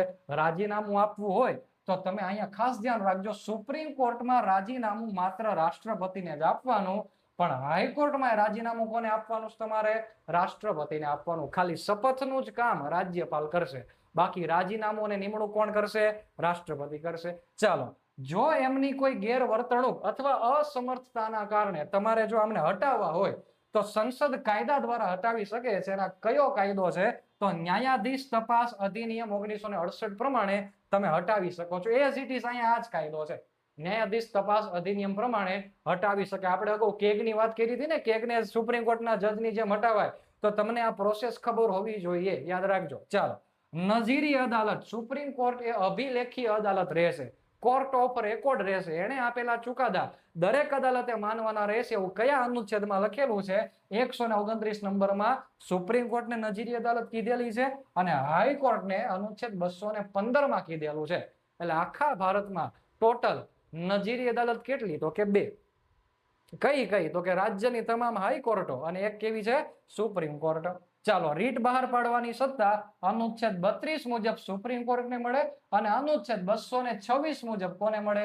હાઈકોર્ટને મળે. બંનેમાંથી સૌથી વધારે રીટ બહાર પાડી શકે એ છે હાઈકોર્ટ. કેમ કે સુપ્રીમ કોર્ટ માત્ર મૂળભૂત અધિકાર ઉપર રીટ બહાર પાડી શકે અને હાઈકોર્ટ જે છે મૂળભૂત અધિકાર ઉપર તો પાડી શકે, સાથે અન્ય કાનૂની અધિકાર છે એના ઉપર પણ રીટ બહાર પાડી શકે. આ બધી વસ્તુની ખબર હશે. વિસ્તારની દ્રષ્ટિએ કોણ સૌથી વધુ રીટ બહાર પાડી શકે? તો સુપ્રીમ કોર્ટ સમગ્ર ભારત દેશમાં. ત્યારે પ્રદેશ પૂરતું સીમિત હોય તો કોણ છે? તો કે હાઈકોર્ટ. આ પણ ખબર હોવી જોઈએ. ચાલો, આ સુપ્રીમ કોર્ટની રચના સૌથી પહેલા ક્યારે થઈ હતી? તો 28મી જાન્યુઆરી 1950 ના રોજ થઈ હતી. જ્યારે હાઈકોર્ટ, ગુજરાત હાઈકોર્ટની રચના 1 મે 1960 ના રોજ થઈ હતી. ચલો, પદાધિકારીને જોઈ લઈએ. પ્રથમ જે સૌથી પહેલા સુપ્રીમ કોર્ટના CJI બનનાર વ્યક્તિ હતા એ હતા હરિલાલ જય કિશન કણિયા. અને હાલમાં જે વ્યક્તિ છે વર્તમાનમાં સુપ્રીમ કોર્ટના ન્યાયાધીશ, એ 53મા વ્યક્તિ છે જેનું નામ છે જસ્ટિસ સૂર્યકાંત સાહેબ. યાદ રાખજો, પોતે હરિયાણાથી બિલોંગ કરે છે એટલે ખાસ ધ્યાનમાં રાખવાનું. એના પછી આપણા ગુજરાતની અંદર સૌથી પહેલા જે કહેવાય મુખ્ય જજ બનનાર વ્યક્તિ હતા એ હતા સુંદરલાલ ત્રિકમલાલ દેસાઈ. અને અત્યારે જયારે હું લેક્ચર લઈ રહ્યો છું 2026માં આજની તારીખે, એટલે કે વર્તમાન જે ચીફ જસ્ટિસ છે એ છે વર્તમાન જે ગુજરાતના જસ્ટિસ છે એનું નામ છે સુનીતાબેન અગ્રવાલ અને એ છે 43મા જસ્ટિસ. યાદ રાખજો, 43મા મુખ્ય ન્યાયાધીશ આપણા ગુજરાતના. જે પહેલા કોણ છે? સુંદરલાલ ત્રિકમલાલ દેસાઈ. ભાગ 5ની અગત્યની જોગવાઈને પૂર્ણ કર્યા પછી હવે આપણે ભાગ 6 એટલે કે રાજ્ય સરકાર તરફ આગળ વધવું છે. રાજ્ય સરકારમાં જેટલા ટોપિક મહત્વના બાકી હતા એની આપણે ચર્ચા કરીએ. જેમ કે મહત્તમ મુદ્દા, રાજ્યપાલનો, હાઈકોર્ટને લગતો મુદ્દો, મુખ્યમંત્રી અને મંત્રી પરિષદને લગતા મુદ્દા આપણે અગાઉ જોઈ ગયા છે. એટલે આપણા માટે જે બાકી રહે છે એ મુદ્દો એ આપણા દેશની અંદર રાજ્ય અંતર્ગત રહેલા વિધાનસભા અને વિધાન પરિષદ બંનેને ભેગા કરીને લખીએ તો વિધાન મંડળનો મુદ્દો આપણા માટે બાકી રહે છે.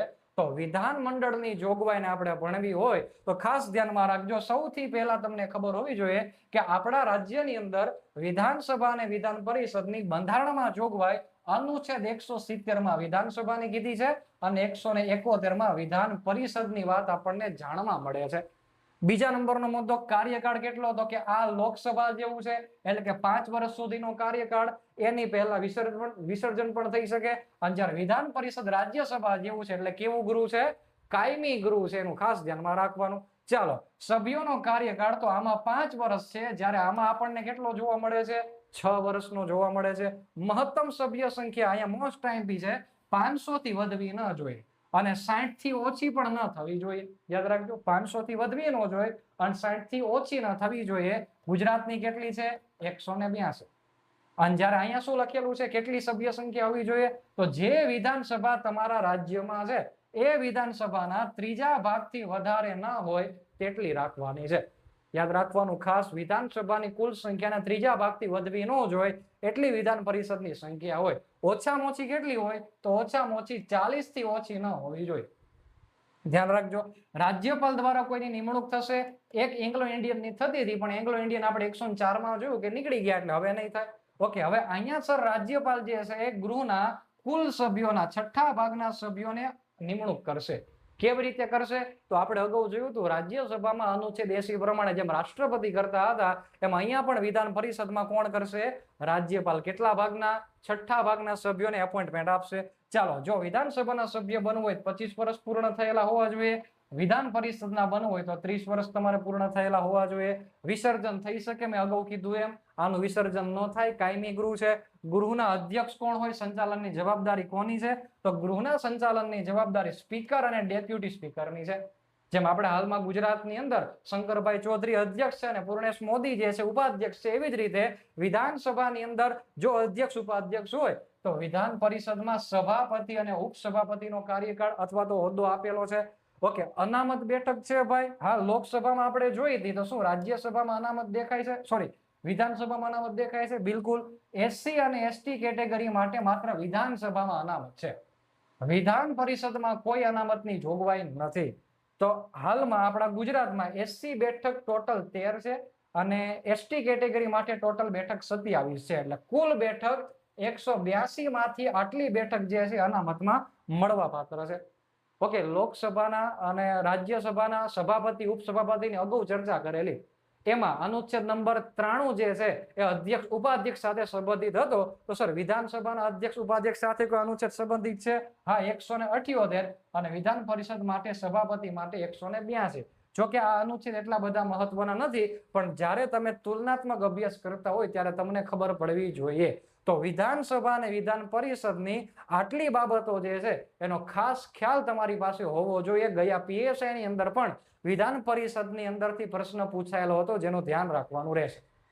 તો થોડાક પ્રશ્નોની ચર્ચા આપણે કરી લઈએ કે જેના જવાબ તમારે મને કમેન્ટ બોક્સમાં આપવાના છે. જે ભાગ 6 સાથે સંબંધિત છે એની થોડીક ચર્ચા કરીએ. ઓલરેડી અગાઉ આપણે ભણી ગયા છીએ. તો જોઈએ સર, 5મા નંબરનો પ્રશ્ન જેનો જવાબ તમારે મને આપવાનો, અગાઉ 4 પૂછી લીધા છે. રાજ્યપાલ સામે મહાભિયોગ અંગેની કઈ જોગવાઈ બંધારણમાં ઉલ્લેખિત છે? 4 ઓપ્શન છે, 4 વાંચવાના, વિડીયો પોઝ કરવાનો. અહીંયા સુધી પહોંચ્યા હોય તો એક વખત આ બધી વસ્તુના જવાબ આપવા. એ તમારા અભ્યાસક્રમની અંદર ને તમારી કસોટીની અંદર રિવિઝનમાં મહત્વપૂર્ણ સાબિત થશે. એના પછી 6 નંબરનો પ્રશ્ન છે, વિધાન પરિષદ અંગે નીચેના પૈકી કયા વિધાનો સાચા છે? 4 વિધાન આપેલા છે અને એની નીચે તમને 4 અલગ અલગ ટોપિક એટલે કે ઓપ્શન પણ આપેલા છે. સાચા વિધાન હોય તમારે જોવાના. આપણે અત્યારે જ વિધાન પરિષદને જોઈ, ચેક કરજો.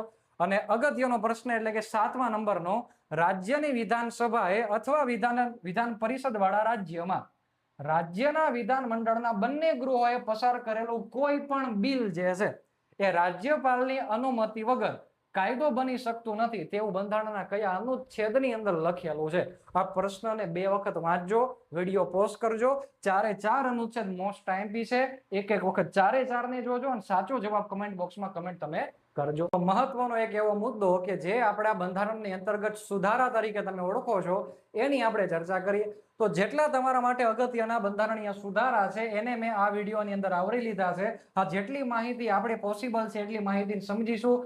બાકીની માહિતી તમને ખ્યાલ હશે એ પ્રમાણે આપણે જોતા જઈએ. તો સૌથી પહેલા શરૂઆત કરીએ બંધારણમાં થયેલો પહેલા નંબરનો સુધારો. 1951 ની અંદર થયેલો આ સુધારો છે અને આ સુધારાથી બંધારણમાં 9મી અનુસૂચિ ઉમેરવામાં આવેલી હતી અને જેનો મુખ્ય ઉદ્દેશ્ય જમીન સુધારણાના કાયદાઓને ન્યાયિક સમીક્ષાથી બચાવવાનો હતો. તો અનુસૂચિ 9 ની અંદર જે કાયદા મૂકેલા છે ન્યાયિક સમીક્ષાથી સુરક્ષિત છે એ ખબર હોવી જોઈએ. અને કયા અનુચ્છેદથી ઉમેરવામાં આવેલી છે? પહેલા બંધારણીય સુધારાથી ઉમેરવામાં આવેલી હતી. એવો અને એવો એક સુધારો જે આપણી પરીક્ષામાં પૂછાઈ શકે તેવો છે અને એ છે 7મો બંધારણીય સુધારો 1956. હવે જો સર, 7મો બંધારણીય સુધારો 1956 રહ્યો ને, એ જુડવા બંધારણીય સુધારો કહેવાય. કેવો સુધારો કહેવાય? જુડવા. દરેક વસ્તુમાં બે વસ્તુની જ વાત એને કરેલી. તો જો સર, કોઈ પણ એક હાઈકોર્ટ નું અધિકાર ક્ષેત્ર 1 કે તેથી વધારે રાજ્ય, 2 કે તેથી વધારે રાજ્યો પર હોઈ શકે. તમે જો 2 કે તેથી વધારે જોડવાની વાત થઈ, આગળની વાત આપણે કરી દે. કોઈ એક વ્યક્તિ 2 કે તેથી વધારે રાજ્યોના રાજ્યપાલ બની શકે. તો જો 2 કે તેથી વધુ. આ જ અનુચ્છેદમાં, આ જ સુધારામાં એવું ઉમેરવામાં આવેલું કે કોઈ પણ હાઈકોર્ટ જે છે, કોઈ પણ રાજ્યપાલ જે છે એ પોતાના અધિકાર ક્ષેત્રમાં 2 થી વધુ બાબતો જે કહેવાય સંભાળી શકે છે. અને આપણા દેશમાં 1956માં જે રાજ્ય પુનર્ગઠન અધિનિયમ આવેલ હતો, આ રાજ્ય પુનર્ગઠન અધિનિયમથી આપણા દેશમાં બંધારણ સભાએ જે 4 અલગ અલગ વ્યવસ્થા આપણને આપેલી ABCD વાળી, એ ડિલીટ થઈ ગઈ અને આપણા દેશમાં કેન્દ્ર અને રાજ્ય અથવા તો રાજ્ય અને કેન્દ્ર શાસિત પ્રદેશ આવી 2 સુવિધા પણ આ 7મા બંધારણીય સુધારાથી નવેમ્બર 1956 થી લાગુ કરવામાં આવેલી. તમે જોઈ શકો છો, સંયુક્ત હાઈકોર્ટની સુવિધા, સંયુક્ત રાજ્યના રાજ્યપાલની સુવિધા એ કયા સુધારાથી છે? 7મા બંધારણીય સુધારાથી આપણને આપેલી છે. તો આ સુધારો પરીક્ષામાં કામનો છે. 21મો બંધારણીય સુધારો 1967માં સિંધી ભાષા બંધારણમાં 15મી ભાષા તરીકે 8મી અનુસૂચિમાં ઉમેરવામાં આવેલી. યાદ રાખજો. એવો ને એવો એક સુધારો 24મો બંધારણીય સુધારો 1971માં બંધારણીય સુધારાના બિલ ઉપર રાષ્ટ્રપતિની મંજૂરી ફરજિયાત બનાવવામાં આવેલી. એટલે કે કયા બંધારણીય સુધારાથી રાષ્ટ્રપતિ જે છે એ અનુચ્છેદ 368 ના બિલ ઉપર વીટો પાવર વાપરી શકતા નથી? તો કયા બંધારણીય સુધારા ઉપર? 24માં બંધારણીય સુધારાથી આ ઉમેરવામાં આવેલી છે જોગવાઈ એટલા માટે. ચલો એના પછીના અગત્યના બંધારણીય સુધારાને જોઈએ તો 26મો સુધારો જીપીએસસી જેવી પરીક્ષામાં પૂછાઈ ગયો છે, તો આપણે ક્લાસ 3 માં યાદ રાખશું. તો લખેલું છે 26મા બંધારણીય સુધારામાં કે જે દેશી રજવાડાઓના જે રાજવીઓ હતા એમને અમુક રકમ મહેનતાણું સ્વરૂપે સલિયાણા સ્વરૂપે આપવામાં આવતી, જે ઇન્દિરાબેન ગાંધીના શાસનકાળ દરમિયાન નાબૂદ કરવામાં આવેલી. તો રાજવીઓને અપાતા સલિયાણા કયા અથવા તો કયા સુધારાથી નાબૂદ કરવામાં આવેલા? તો 26મો સુધારો 1971 થી નાબૂદ કરવામાં આવેલા. ચલો એના પછી 36મો બંધારણીય સુધારો 1975, સિક્કિમને પૂર્ણ રાજ્યનો દરજ્જો પ્રાપ્ત થયો અને 22મું રાજ્ય બન્યું. અમુક વખતે પૂછાય છે, લખી નાખ્યું છે મેં. હવે જો સર 42મો 44મો સુધારો એવો સુધારો છે કે જેને આપણે ક્વિક રિવિઝનમાં લઈ શકીએ નહીં. પોતાનામાં જેટલી બધી વિગત મૂકેલી છે એટલે જ 42મા સુધારાને આપણે મિની બંધારણ અથવા તો લઘુ બંધારણ કહીએ છીએ. પણ હા, જે સમજવાનું છે ને આપણે જોઈ લઈએ કે આમુખની અંદર 42મા સુધારાથી અલગ અલગ શબ્દો ઉમેરવામાં આવેલા હતા. એ કયા કયા શબ્દો છે તમને ખબર હોય? સમાજવાદી, બિન સાંપ્રદાયિક, અખંડિતતા જેવા શબ્દો. ભાગ 4 એ ઉમેરવામાં આવેલો. સાથોસાથ રાષ્ટ્રપતિને આપવામાં આવતી સલાહ જે છે બંધન કરતા બનાવવામાં આવેલી હતી. આ બધું તમે જાણતા હોવા જોઈએ. 44મો બંધારણીય સુધારો 1978, મોરારજી દેસાઈની સરકાર જે લઘુ બંધારણમાં વિગતો હતી એમાં લગભગ બહોળી સંખ્યામાં ફેરફાર કરેલો. 44મા બંધારણીય સુધારાએ શું ફેરફાર કરેલો? તો મોસ્ટ ટાઈમ છે મિલકતનો અધિકાર, મૂળભૂત અધિકાર રદ કરીને બંધારણની અંદર કાનૂની અધિકાર ભાગ નંબર 12માં અનુચ્છેદ 300 એમાં મૂકવામાં આવેલો. ખબર હોવી જોઈએ. અનુચ્છેદ 352માં સશસ્ત્ર વિદ્રોહ શબ્દોનો ઉપયોગ કરાયો. પેલા આંતરિક અશાંતિ હતું, પછી શું શબ્દ ઉમેરો? સશસ્ત્ર વિદ્રોહ એટલે કટોકટી સંબંધિત જોગવાઈ. રાષ્ટ્રપતિને મંત્રીમંડળની સલાહ અહીંયા જે કહેવાય બંધન કરતા હતી, તો પુનઃ વિચાર કરવા માટેની સત્તા આ 44મા સુધારા દ્વારા પ્રાપ્ત થયેલી હતી. અન્ય અગત્યના બંધારણીય સુધારાને તમે જોઈ શકો છો. ચલો 52મો બંધારણીય સુધારો. તો 52મો બંધારણીય સુધારો જેને તમે જોવો છો 1985માં, તો પક્ષાંતર વિરોધી કાયદો એટલે કે 10મું પરિશિષ્ટ ઉમેરવામાં આવેલ. હવે જો અત્યારે હું પક્ષાંતર ધારો હું બોલું છું એટલે ખબર હોવી જોઈએ કે પક્ષ પલટો ક્યારે થયો ગણાય, 2/3 વાળી વસ્તુ શું છે, 1/3 વાળી વસ્તુ શું છે, આ બધી વસ્તુ ખબર હોવી જોઈએ. વિલયનો સિદ્ધાંત તમને ખબર હોવો જોઈએ. વિલયનો સિદ્ધાંત ખબર હોવો જોઈએ પક્ષ પલટો ભણો ત્યારે.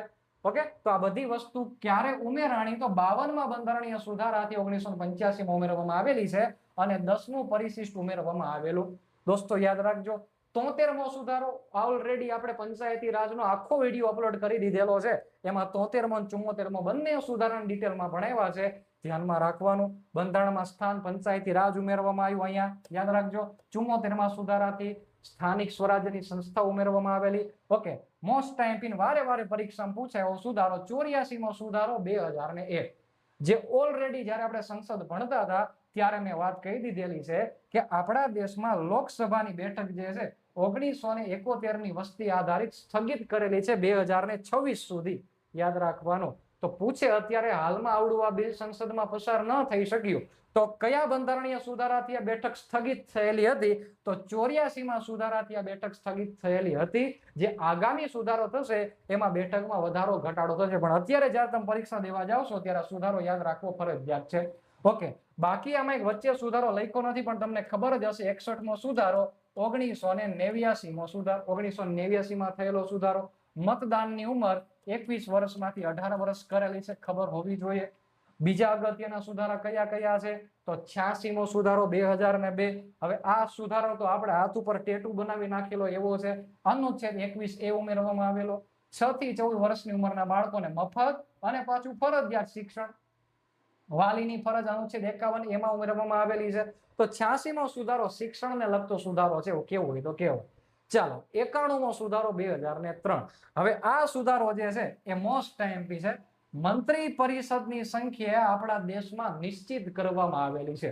આપણે આગળ જોયું ને મંત્રી પરિષદ, તો કેટલા મંત્રી હોવા જોઈએ એવી સંખ્યા પેલા કોઈ નિશ્ચિત નહોતી. હવે આપણા બંધારણમાં 91મા બંધારણીય સુધારાથી 2003થી મંત્રી પરિષદની સંખ્યા નિશ્ચિત કરેલી છે. તો લોકસભાની કુલ સંખ્યાના 15%થી જે કહેવાય એ મંત્રીઓની સંખ્યા વધવી જોઈએ નહીં.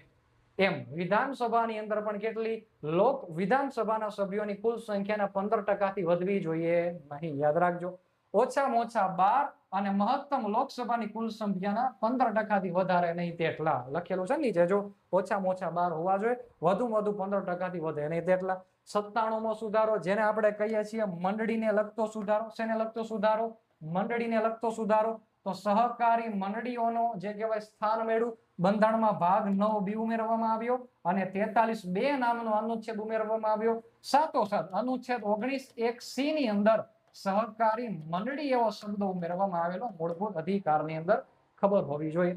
એના પછી પૂરા 100મો બંધારણીય સુધારો. તો ભારત બાંગ્લાદેશ જમીન સરહદ વાળો જે મુદ્દો હતો એ મુદ્દો બંધારણમાં 100મા નંબરનો બંધારણીય સુધારાથી હતો.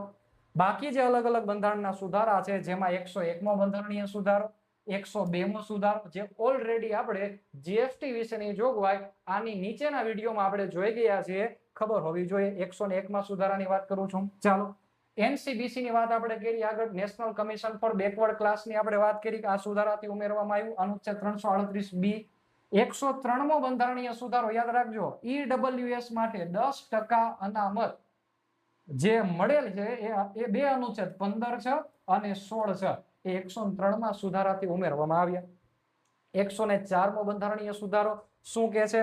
તો સર, લોકસભા અને રાજ્યની વિધાનસભામાં SC કેટેગરી અને ST કેટેગરીને અનામત 10 વર્ષ માટે લંબાવવામાં આવ્યો. જે અગાઉ મેં તમને સંસદ ભણતા હતા ત્યારે જણાવ્યું. એંગ્લો ઇન્ડિયનનું પ્રતિનિધિત્વ રદ કરેલું છે, આ બધી ખબર હોવી જોઈએ. અગત્યના છેલ્લા 2 બંધારણના સુધારા. 105મો સુધારો, રાજ્ય સરકારોને, યાદ રાખજો શબ્દ છે રાજ્ય સરકારોને, ઓબીસી ની યાદી તૈયાર કરવાની સત્તા ફરી પાછી સ્થાપિત કરવામાં આવેલી હતી, યાદ રાખજો.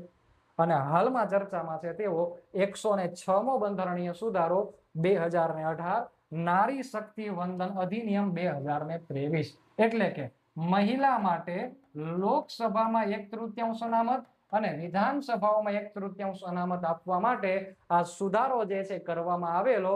પરંતુ આ સુધારાનો અમલ ક્યારથી કરવો એની જોગવાઈ માટે તાજેતરમાં એક બિલ રજૂ કરવામાં આવેલો, પણ આ બિલ પસાર ન થયો. એટલા માટે અત્યારે મહિલાઓને અનામત આપણા દેશની સંસદમાં કે રાજ્યની વિધાનસભામાં મળવા પાત્ર નથી. જેટલા પણ મહત્વના આઈએમપી સુધારા છે બધામાં આઈએમપી લખેલું છે, એના ઉપર ખાસ ધ્યાનમાં કાળજી રાખવાની છે. તો બંધારણીય સુધારાનો પણ ટોપિક આપણે અહીંયા જોઈ લીધેલો છે. આનું રિવિઝન પણ તમારે અગત્યની ધોરણે જે મુદ્દા લખેલા છે એ પ્રમાણે ધ્યાનમાં રાખવાનું રહેશે.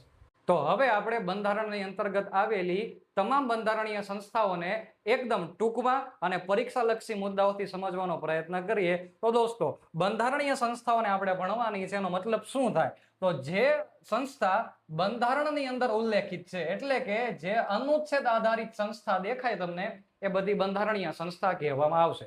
તો અહીંયા આપણે સંસ્થાઓની ચર્ચા કરવાની છે, તો ખાસ ધ્યાનમાં રાખજો કે આને ભણીએ એની પહેલા જ હું તમને કહી દઉં છું કે મેં જેટલી મહત્વની સંસ્થા આપણી પરીક્ષા માટે ઉપયોગી છે એનો ઓલરેડી એક ચાર્ટ બનાવેલો છે. એમાં સૌથી પહેલા તમે ચૂંટણી પંચને જોતા હશો.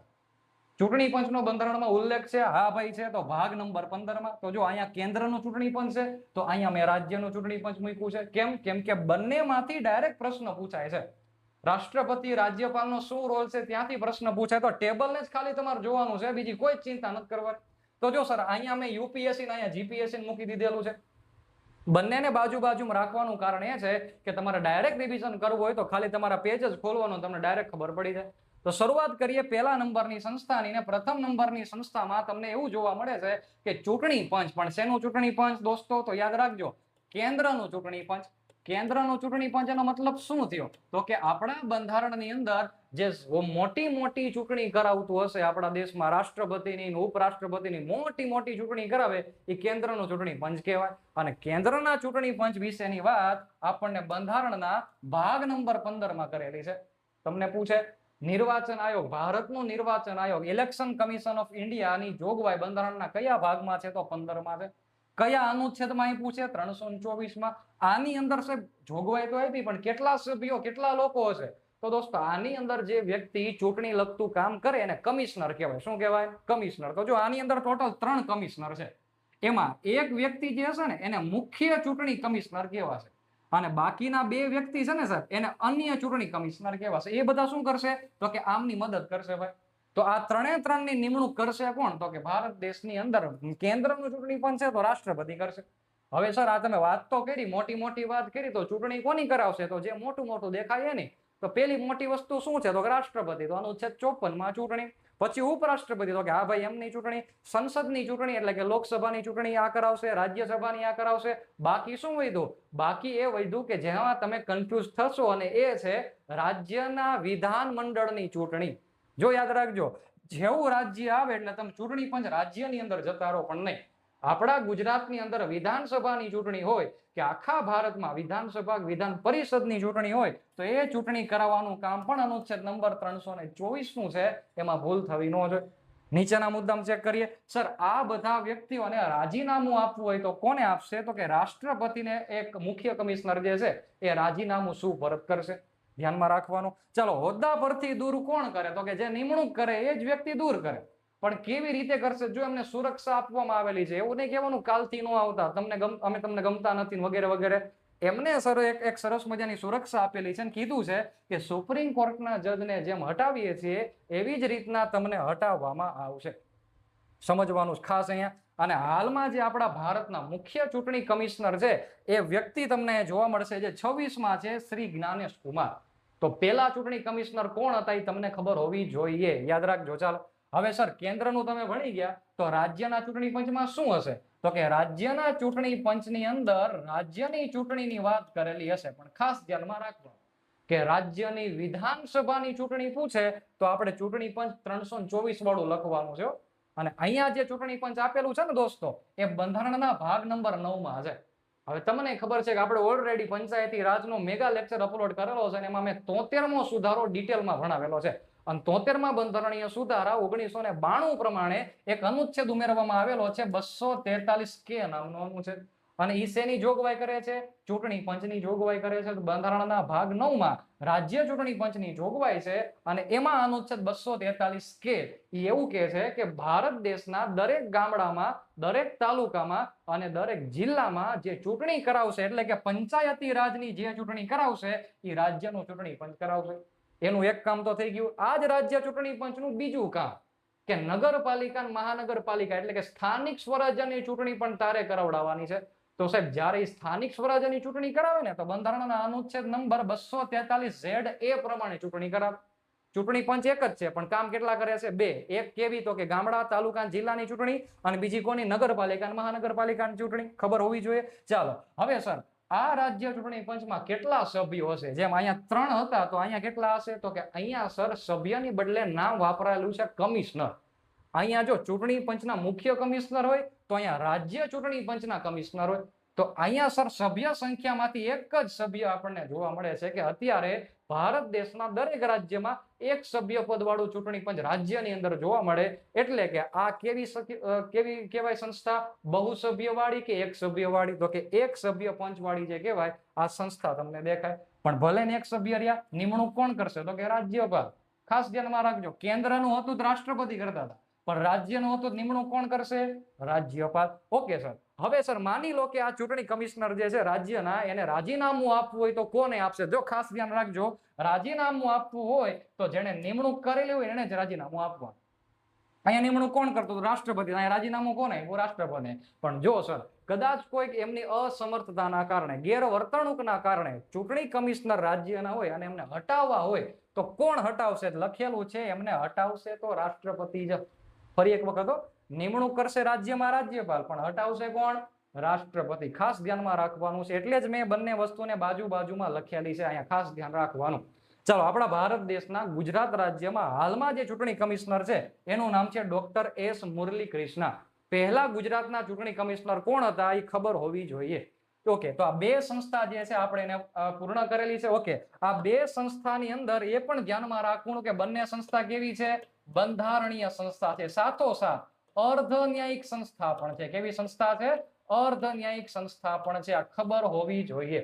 ચાલો, એના પછીનો મુદ્દો જે આપણે ભણવો છે એ છે યુપીએસસી અને જીપીએસસી અંગેની જોગવાઈ. તો યુપીએસસી એટલે શું? તો કે સર સંઘ લોક સેવા આયોગ, જેની વાત બંધારણના ભાગ નંબર 14 ની અંતર્ગત કરવામાં આવેલી. જો ચૂંટણી 15 માં અને યુપીએસસી જીપીએસસી ભાગ નંબર 14 માં. તો જીપીએસસી ની વાત શેમાં કરેલી? ભાગ નંબર 14 માં. બધી વસ્તુ એઝ ઇટ ઇઝ એમને જ છે. કેન્દ્રનો લોક સેવા આયોગ અને રાજ્યનો લોક સેવા આયોગ બધાનું એક જ ભાગમાં એક જ અનુચ્છેદમાં તમને જોવા મળશે. જો સર તો યુપીએસસી ની વાત 315માં, તો જીપીએસસી રાજ્ય લોક સેવા આયોગની વાત પણ 315માં. અહીંયા થોડોક ડિફરન્સ થશે. જો યુપીએસસી ની વાત કીધેલી હોય તો એમાં તમામ સભ્યોની નિમણૂક રાષ્ટ્રપતિ દ્વારા કરવામાં આવશે. અને જ્યારે રાજ્યનું ચૂંટણી રાજ્યનું જે કહેવાય લોક સેવા આયોગ હોય તો એની અંદર જીપીએસસી માં દરેક જે સભ્યો અત્યારે બેઠેલા છે આપણા ગુજરાતના જીપીએસસી ભવનમાં, એ દરેક સભ્ય અને એના અધ્યક્ષની નિમણૂક કોણ કરશે? રાજ્યના રાજ્યપાલ એટલે કે આચાર્ય દેવવ્રત સાહેબે કરેલી હશે. હવે ખાસ બાબત, આની અંદર સભ્યો કેટલા હોય છે? જો કોઈ નિશ્ચિત બંધારણમાં આંકડો લખેલો નથી, પણ જે પરંપરા પ્રમાણે જે અત્યાર સુધી ચાલેલું આવે છે એમાં 9 થી 11 સભ્યો જે કહેવાય બેસાડવામાં આવે છે. એમની લાયકાત શું છે કઈ લખેલું નથી, પણ હા મહત્તમ 10 વર્ષ સુધી સરકારમાં વહીવટી ધોરણે કઈ હોદ્દો નિભાવેલો હોય એમને અહીંયા પહેલા પ્રાયોરિટી આપવામાં આવે. અહીંયા તો કોઈ સભ્ય સંખ્યા ગુજરાતમાં અથવા તો ભારતના રાજ્યમાં કોઈ નિશ્ચિત નથી, જેવી જરૂરિયાત એવી રીતના બેસાડવાના. પણ મોસ્ટ ટાઈમ છે કે યુપીએસસી ના જે સભ્યો છે એનો કાર્યકાળ કેટલો? તો જો સર 6 વર્ષ અથવા 65 વર્ષની ઉંમર બંનેમાંથી જે વહેલા થાય તેટલું. અને તમે અહીંયા જુઓ તો જીપીએસસી ની અંદર કાર્યકાળ કેટલો? તો કે 6 વર્ષ અથવા 62 વર્ષ બંનેમાંથી જે વહેલા થાય એટલો. અહીંયા 65 તો અહીંયા 62.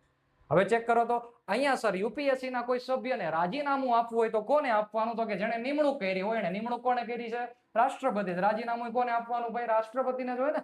ઓકે, અહીંયા નિમણૂક કોને કરેલી છે? રાજ્યપાલે. તો રાજ્યના લોક સેવા આયોગ વાળા કોને રાજીનામું આપશે? રાજ્યપાલ. ફરી પાછું હટાવવા હોય તો રાજ્યપાલ કહેશે કે હું કોઈના અબજસ નહીં લઉં, મને જસનું કામ જ આપો. એટલે કે મારે કોઈને બેહાડવાના હોય, એમને સાર સંભાળ રાખવી હોય તો હું આવીશ, પણ જો એને કાઢવા હોય તો હું કોઈ વ્યક્તિનું પાપ મારા ઉપર નહીં લઉં. એટલે રાષ્ટ્રપતિ તમે આવો તો રાજ્યની વાત કરેલી હોય તો એમને હટાવવાનું કામ પણ કોણ કરશે? રાષ્ટ્રપતિ જ કરશે. તો હાલમાં યુપીએસસી ના ચેરમેન જે છે એ ડોક્ટર અજય કુમાર છે, અને જીપીએસસી ના હાલના ચેરમેન છે, આમને તો ઓળખો છો બધા, હસમુખ પટેલ સાહેબ છે. એક બીજી બાબત કે જો યુપીએસસી ના કે જીપીએસસી ના કોઈ પણ મેમ્બરને, હું યુપીએસસી ની વાત કરી દઉં ચાલો, કે યુપીએસસી ના તમારે અધ્યક્ષને કે સભ્યને હટાવવા હોય એમની ગેરવર્તણૂક અસમર્થતાના કારણે, તો અહીંયા ખાસ ધ્યાનમાં રાખવાનું છે, હટાવશે તો બંનેમાં રાષ્ટ્રપતિ, પરંતુ સુપ્રીમ કોર્ટની તપાસ બાદ, યાદ રાખજો અહીંયા સમજવાનું છે કે રાષ્ટ્રપતિ કોની સલાહથી, કોની મંજૂરીથી, કોના અંતિમ અહેવાલથી એ યુપીએસસી ના અધ્યક્ષ પદેથી વ્યક્તિને હટાવી શકે? તો શું નામ છે? સુપ્રીમ કોર્ટની તપાસ બાદ હટાવી શકશે. 4 સંસ્થા ભણી ગયા. 4 સંસ્થા કેવી છે? બંધારણીય સંસ્થા છે, અર્ધ ન્યાયિક સંસ્થા છે, અને હવે આપણે જે ભણવી છે એ બંધારણમાં બીજી અલગ અલગ દેખાતી સંસ્થા. એટલે કે તમે આખા બંધારણની અંદર જોશો તો નાની નાની સંસ્થા બીજી ઘણી બધી દેખાય છે, જેમ કે કેગ નામની સંસ્થા જે આપણે જોઈ લીધી છે. ઓકે, એસસી આયોગ, એસટી આયોગ અને એનસીબીસી આયોગ. સર આ 3 નો અલગથી અનુચ્છેદ છે ક્યાંય? તો હા સર, અલગથી અનુચ્છેદ હોય તો જ આને બંધારણીય સંસ્થા કહેવાય. તો જ્યારે દેશનું બંધારણ અમલમાં આવ્યું ત્યારે એસસી નું કામ અને એસટી નું કામ આ બંને સંસ્થા એક જ કરતી હતી. કઈ? 338 વાળી. પછી ધીરે ધીરે કામની અંદર વધારો થયો એટલે આપણા દેશમાં એક સુધારો થયો, 89મો સુધારો 2003, અને એમાં એસસી આયોગને અને એસટી આયોગને બંનેને છૂટા કરી દીધા. જો છૂટાછેડા આપી દીધા કે તારે તારું કામ કરવાનું, તારે તારું કામ કરવાનું. તમને પૂછે કે અનુસૂચિત જાતિ અને જનજાતિ આયોગના કાર્યોને કયા વર્ષથી અલગ કરેલા છે અને કયા સુધારાથી? તો 2003માં 89માં સુધારાથી અલગ કરેલા છે. ઓકે ચાલો, હવે જો સર એસટી આયોગનો અનુચ્છેદ કયો? 338 કેપિટલ. તમે જાણો છો જેટલી વસ્તુ બંધારણીય સુધારાથી ઉમેરવામાં આવેલી હોય દરેકની પાછળ કેપિટલ અક્ષર લાગતો હોય, તો 338 કેપિટલ એ. અહીંયા 338 કેપિટલ બી એનસીબીસી ની આયોગની વાત કરેલી છે. એનસીબીસી નો મતલબ શું થયો? તો ઓબીસી આયોગ. ઓબીસી એટલે શું? તો કે જો સર હું બોલું છું national commission four backward class. National commission four backward class. આવી જ રીતના એક બીજો એક અનુચ્છેદ આપેલો છે અને એ છે અનુચ્છેદ નંબર 340. પછાત વર્ગ આયોગની વાત કરેલી છે. પછાત વર્ગ આયોગ એ આખી અલગ બાબત છે.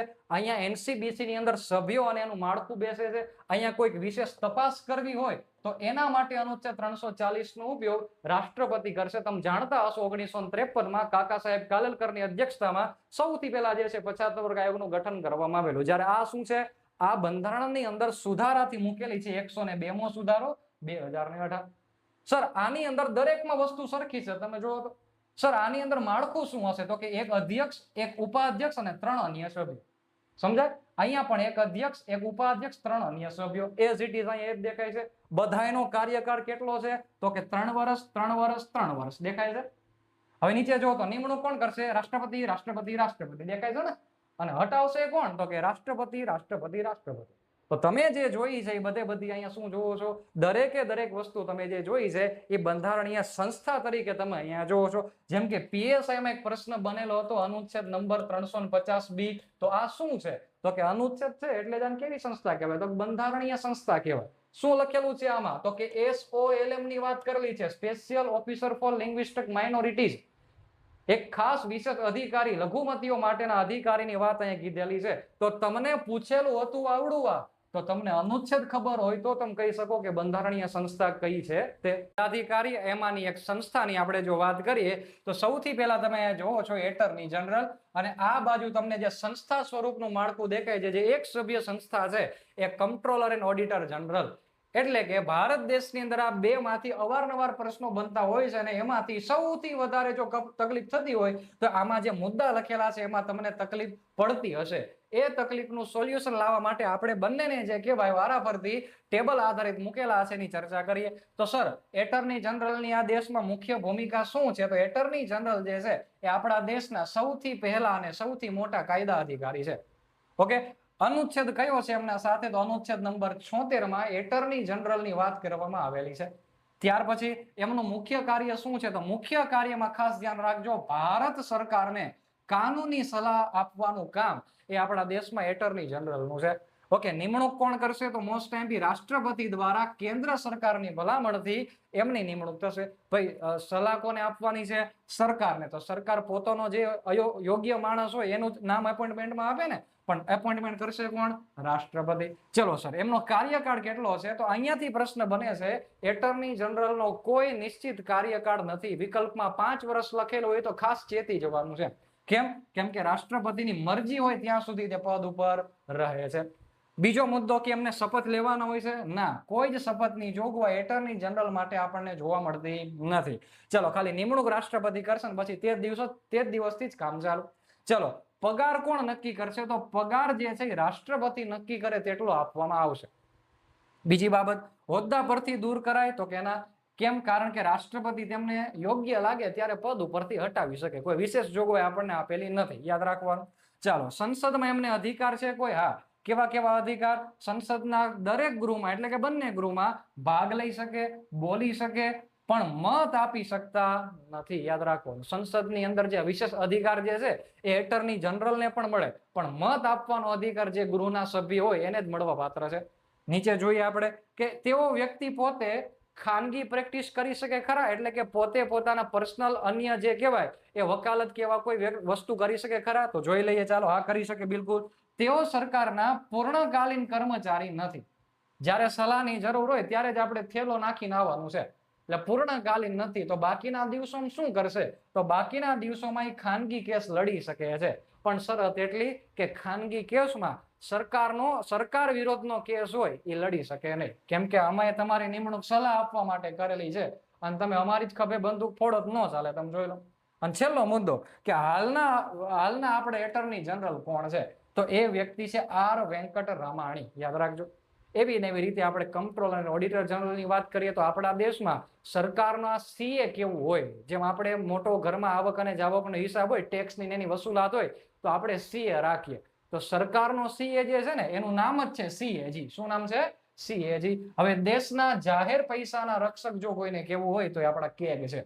અને આ કેગનું કામ એ ઓડિટને લગતું છે. શેને લગતું છે? ઓડિટને લગતું છે. યાદ રાખજો. એટલે કેગ માત્ર શું કરશે? ઓડિટ કરવાનું કામ કરશે. એટલે ભારતના મુખ્ય ઓડિટર પણ કોણ છે? કેગ છે. કેગની જોગવાઈ કયા અનુચ્છેદમાં છે? તો ભાગ 5 માં અનુચ્છેદ નંબર 148 થી 151 માં છે. પણ કેગનું પદ અનુચ્છેદ 148 માં આપેલું છે. બીજી બાબત કે એમનું મુખ્ય કાર્ય શું છે? તો કે કીધું છે હિસાબોને તપાસવું, એટલે કે ઓડિટ કરવાનું એમનું કામ છે. નિમણૂક કેવી રીતે થશે? તો કે સર, રાષ્ટ્રપતિ દ્વારા એમની નિમણૂક કરવામાં આવશે. કેટલા વર્ષ સુધીનો કાર્યકાળ છે? તો જો અહીંયા મોસ્ટ આઈએમપી છે 6 વર્ષ અથવા તો 65 વર્ષ, બંનેમાંથી જે પહેલા પૂર્ણ થાય તેટલો એમનો કાર્યકાળ રહે છે. આગળના મુદ્દામાં લખેલું છે કે શપથ વિધિ એમના માટે છે ખરી? બિલકુલ. રાષ્ટ્રપતિ એમની શપથ વિધિ કરાવશે. એટલે કે બંધારણના અનુચ્છેદ 148(2) મુજબ રાષ્ટ્રપતિ બંધારણની 3જી અનુસૂચિ મુજબ શપથ લેવડાવશે. એટલે કે એમને રાષ્ટ્રપતિની સમક્ષ શપથ લેવાના હોય છે પોતાના હોદ્દાના. પગાર કોણ નક્કી કરે? તો એટર્ની જનરલનો રાષ્ટ્રપતિ નક્કી કરતા હતા. તો આમનો પગાર કોણ નક્કી કરશે? તો કે સંસદ નક્કી કરે. તેટલો હાલમાં સુપ્રીમ કોર્ટના જજની સમાન જે છે એમને પગાર મળવા પાત્ર થતો હોય છે. ચાલો, વધારો ઘટાડો સંસદ કાયદો બનાવી નક્કી કરશે. ચાલો, હોદ્દા પરથી દૂર કરવા હોય તો સાહેબ એમને રક્ષણ મળેલું છે, યાદ રાખજો. એમ ડાયરેક્ટ દૂર ન કરી શકે. અહીંયા જોવો તો રાષ્ટ્રપતિ ડાયરેક્ટ હટાવી શકતા હતા. અહીંયા તો સર સુપ્રીમ કોર્ટના જજને તમે જેમ હટાવવાની પ્રક્રિયા કરો છો, બંને ગૃહમાંથી કોઈ પણ ગૃહમાં પેલા ઠરાવ લાવવાનો, 50 સભ્યો 100 સભ્યોની મંજૂરી, આ તમને ખબર હોવી જોઈએ અત્યારે. તો એવી રીતે તમે જે કહેવાય કેગને દૂર કરી શકો છો. ચાલો સર, એમનો રોલ શું હોય છે? સંસદની કાર્યવાહીમાં કોઈ જગ્યાએ ભાગ લઈ શકે? તો જો સર, સંસદની કાર્યવાહીમાં ડાયરેક્ટ ઇન્વોલ્વ નથી થતા, પણ હા, એમનો રિપોર્ટ જે છે એ સંસદની સમક્ષ રાષ્ટ્રપતિ રજૂ કરે છે. અનુચ્છેદ નંબર 151 માં આવું લખેલું છે, કેગના રિપોર્ટ અંગેની જોગવાઈ. હા, સાથે આવડો આ કેગ અહેવાલને, એટલે કે જે આખા હિસાબ છે એને કેવી રીતે રાખવા એની સલાહ પણ રાષ્ટ્રપતિને આપે. ધ્યાન રાખવાનું. ચાલો, ખાનગી પ્રેક્ટિસ કેવું કઈ કરી શકે? તો નિવૃત્તિ પછી ભારત સરકાર કે રાજ્ય સરકાર હેઠળ કોઈ પણ નવો હોદ્દો ધારણ કરી શકતા નથી. યાદ રાખવાનું છે. અને વર્તમાનમાં કેગ જે છે એમનું નામ છે કે સંજય મૂર્તિ. તો એક એવો મુદ્દો કે જેમાં તમે વાંચતા હોય ત્યારે તમને ખબર પડી જાય, પણ જ્યારે સર પરીક્ષામાં બેસો ત્યારે તમે જો આવી રીતના ટેબલ આધારિત રિવિઝન કરેલું હશે તો આમાંથી ડાયરેક્ટ મુદ્દા પરીક્ષામાં પૂછાય છે. એની કાળજી તમારે ધ્યાનમાં રાખવાની. તો દોસ્તો, બંધારણની અગત્યની જોગવાઈને એક વિડીયોમાં આવરી લેવાનો મેં પૂરેપૂરો પ્રયત્ન કરેલો છે. આશા રાખું છું કે રિવિઝનની અંદર આ વિડીયો તમારા માટે ખૂબ જ મહત્વનો સાબિત થશે. તો પરીક્ષાની પહેલા એક વખત અવશ્ય આ વિડીયોને તમે જોઈ લીધેલો હશે. તમારા મિત્રો સુધી પણ અવશ્ય શેર કરજો. મળીશું ટૂંક જ સમયમાં નવા ટોપિક સાથે. જય હિન્દ, જય ભારત.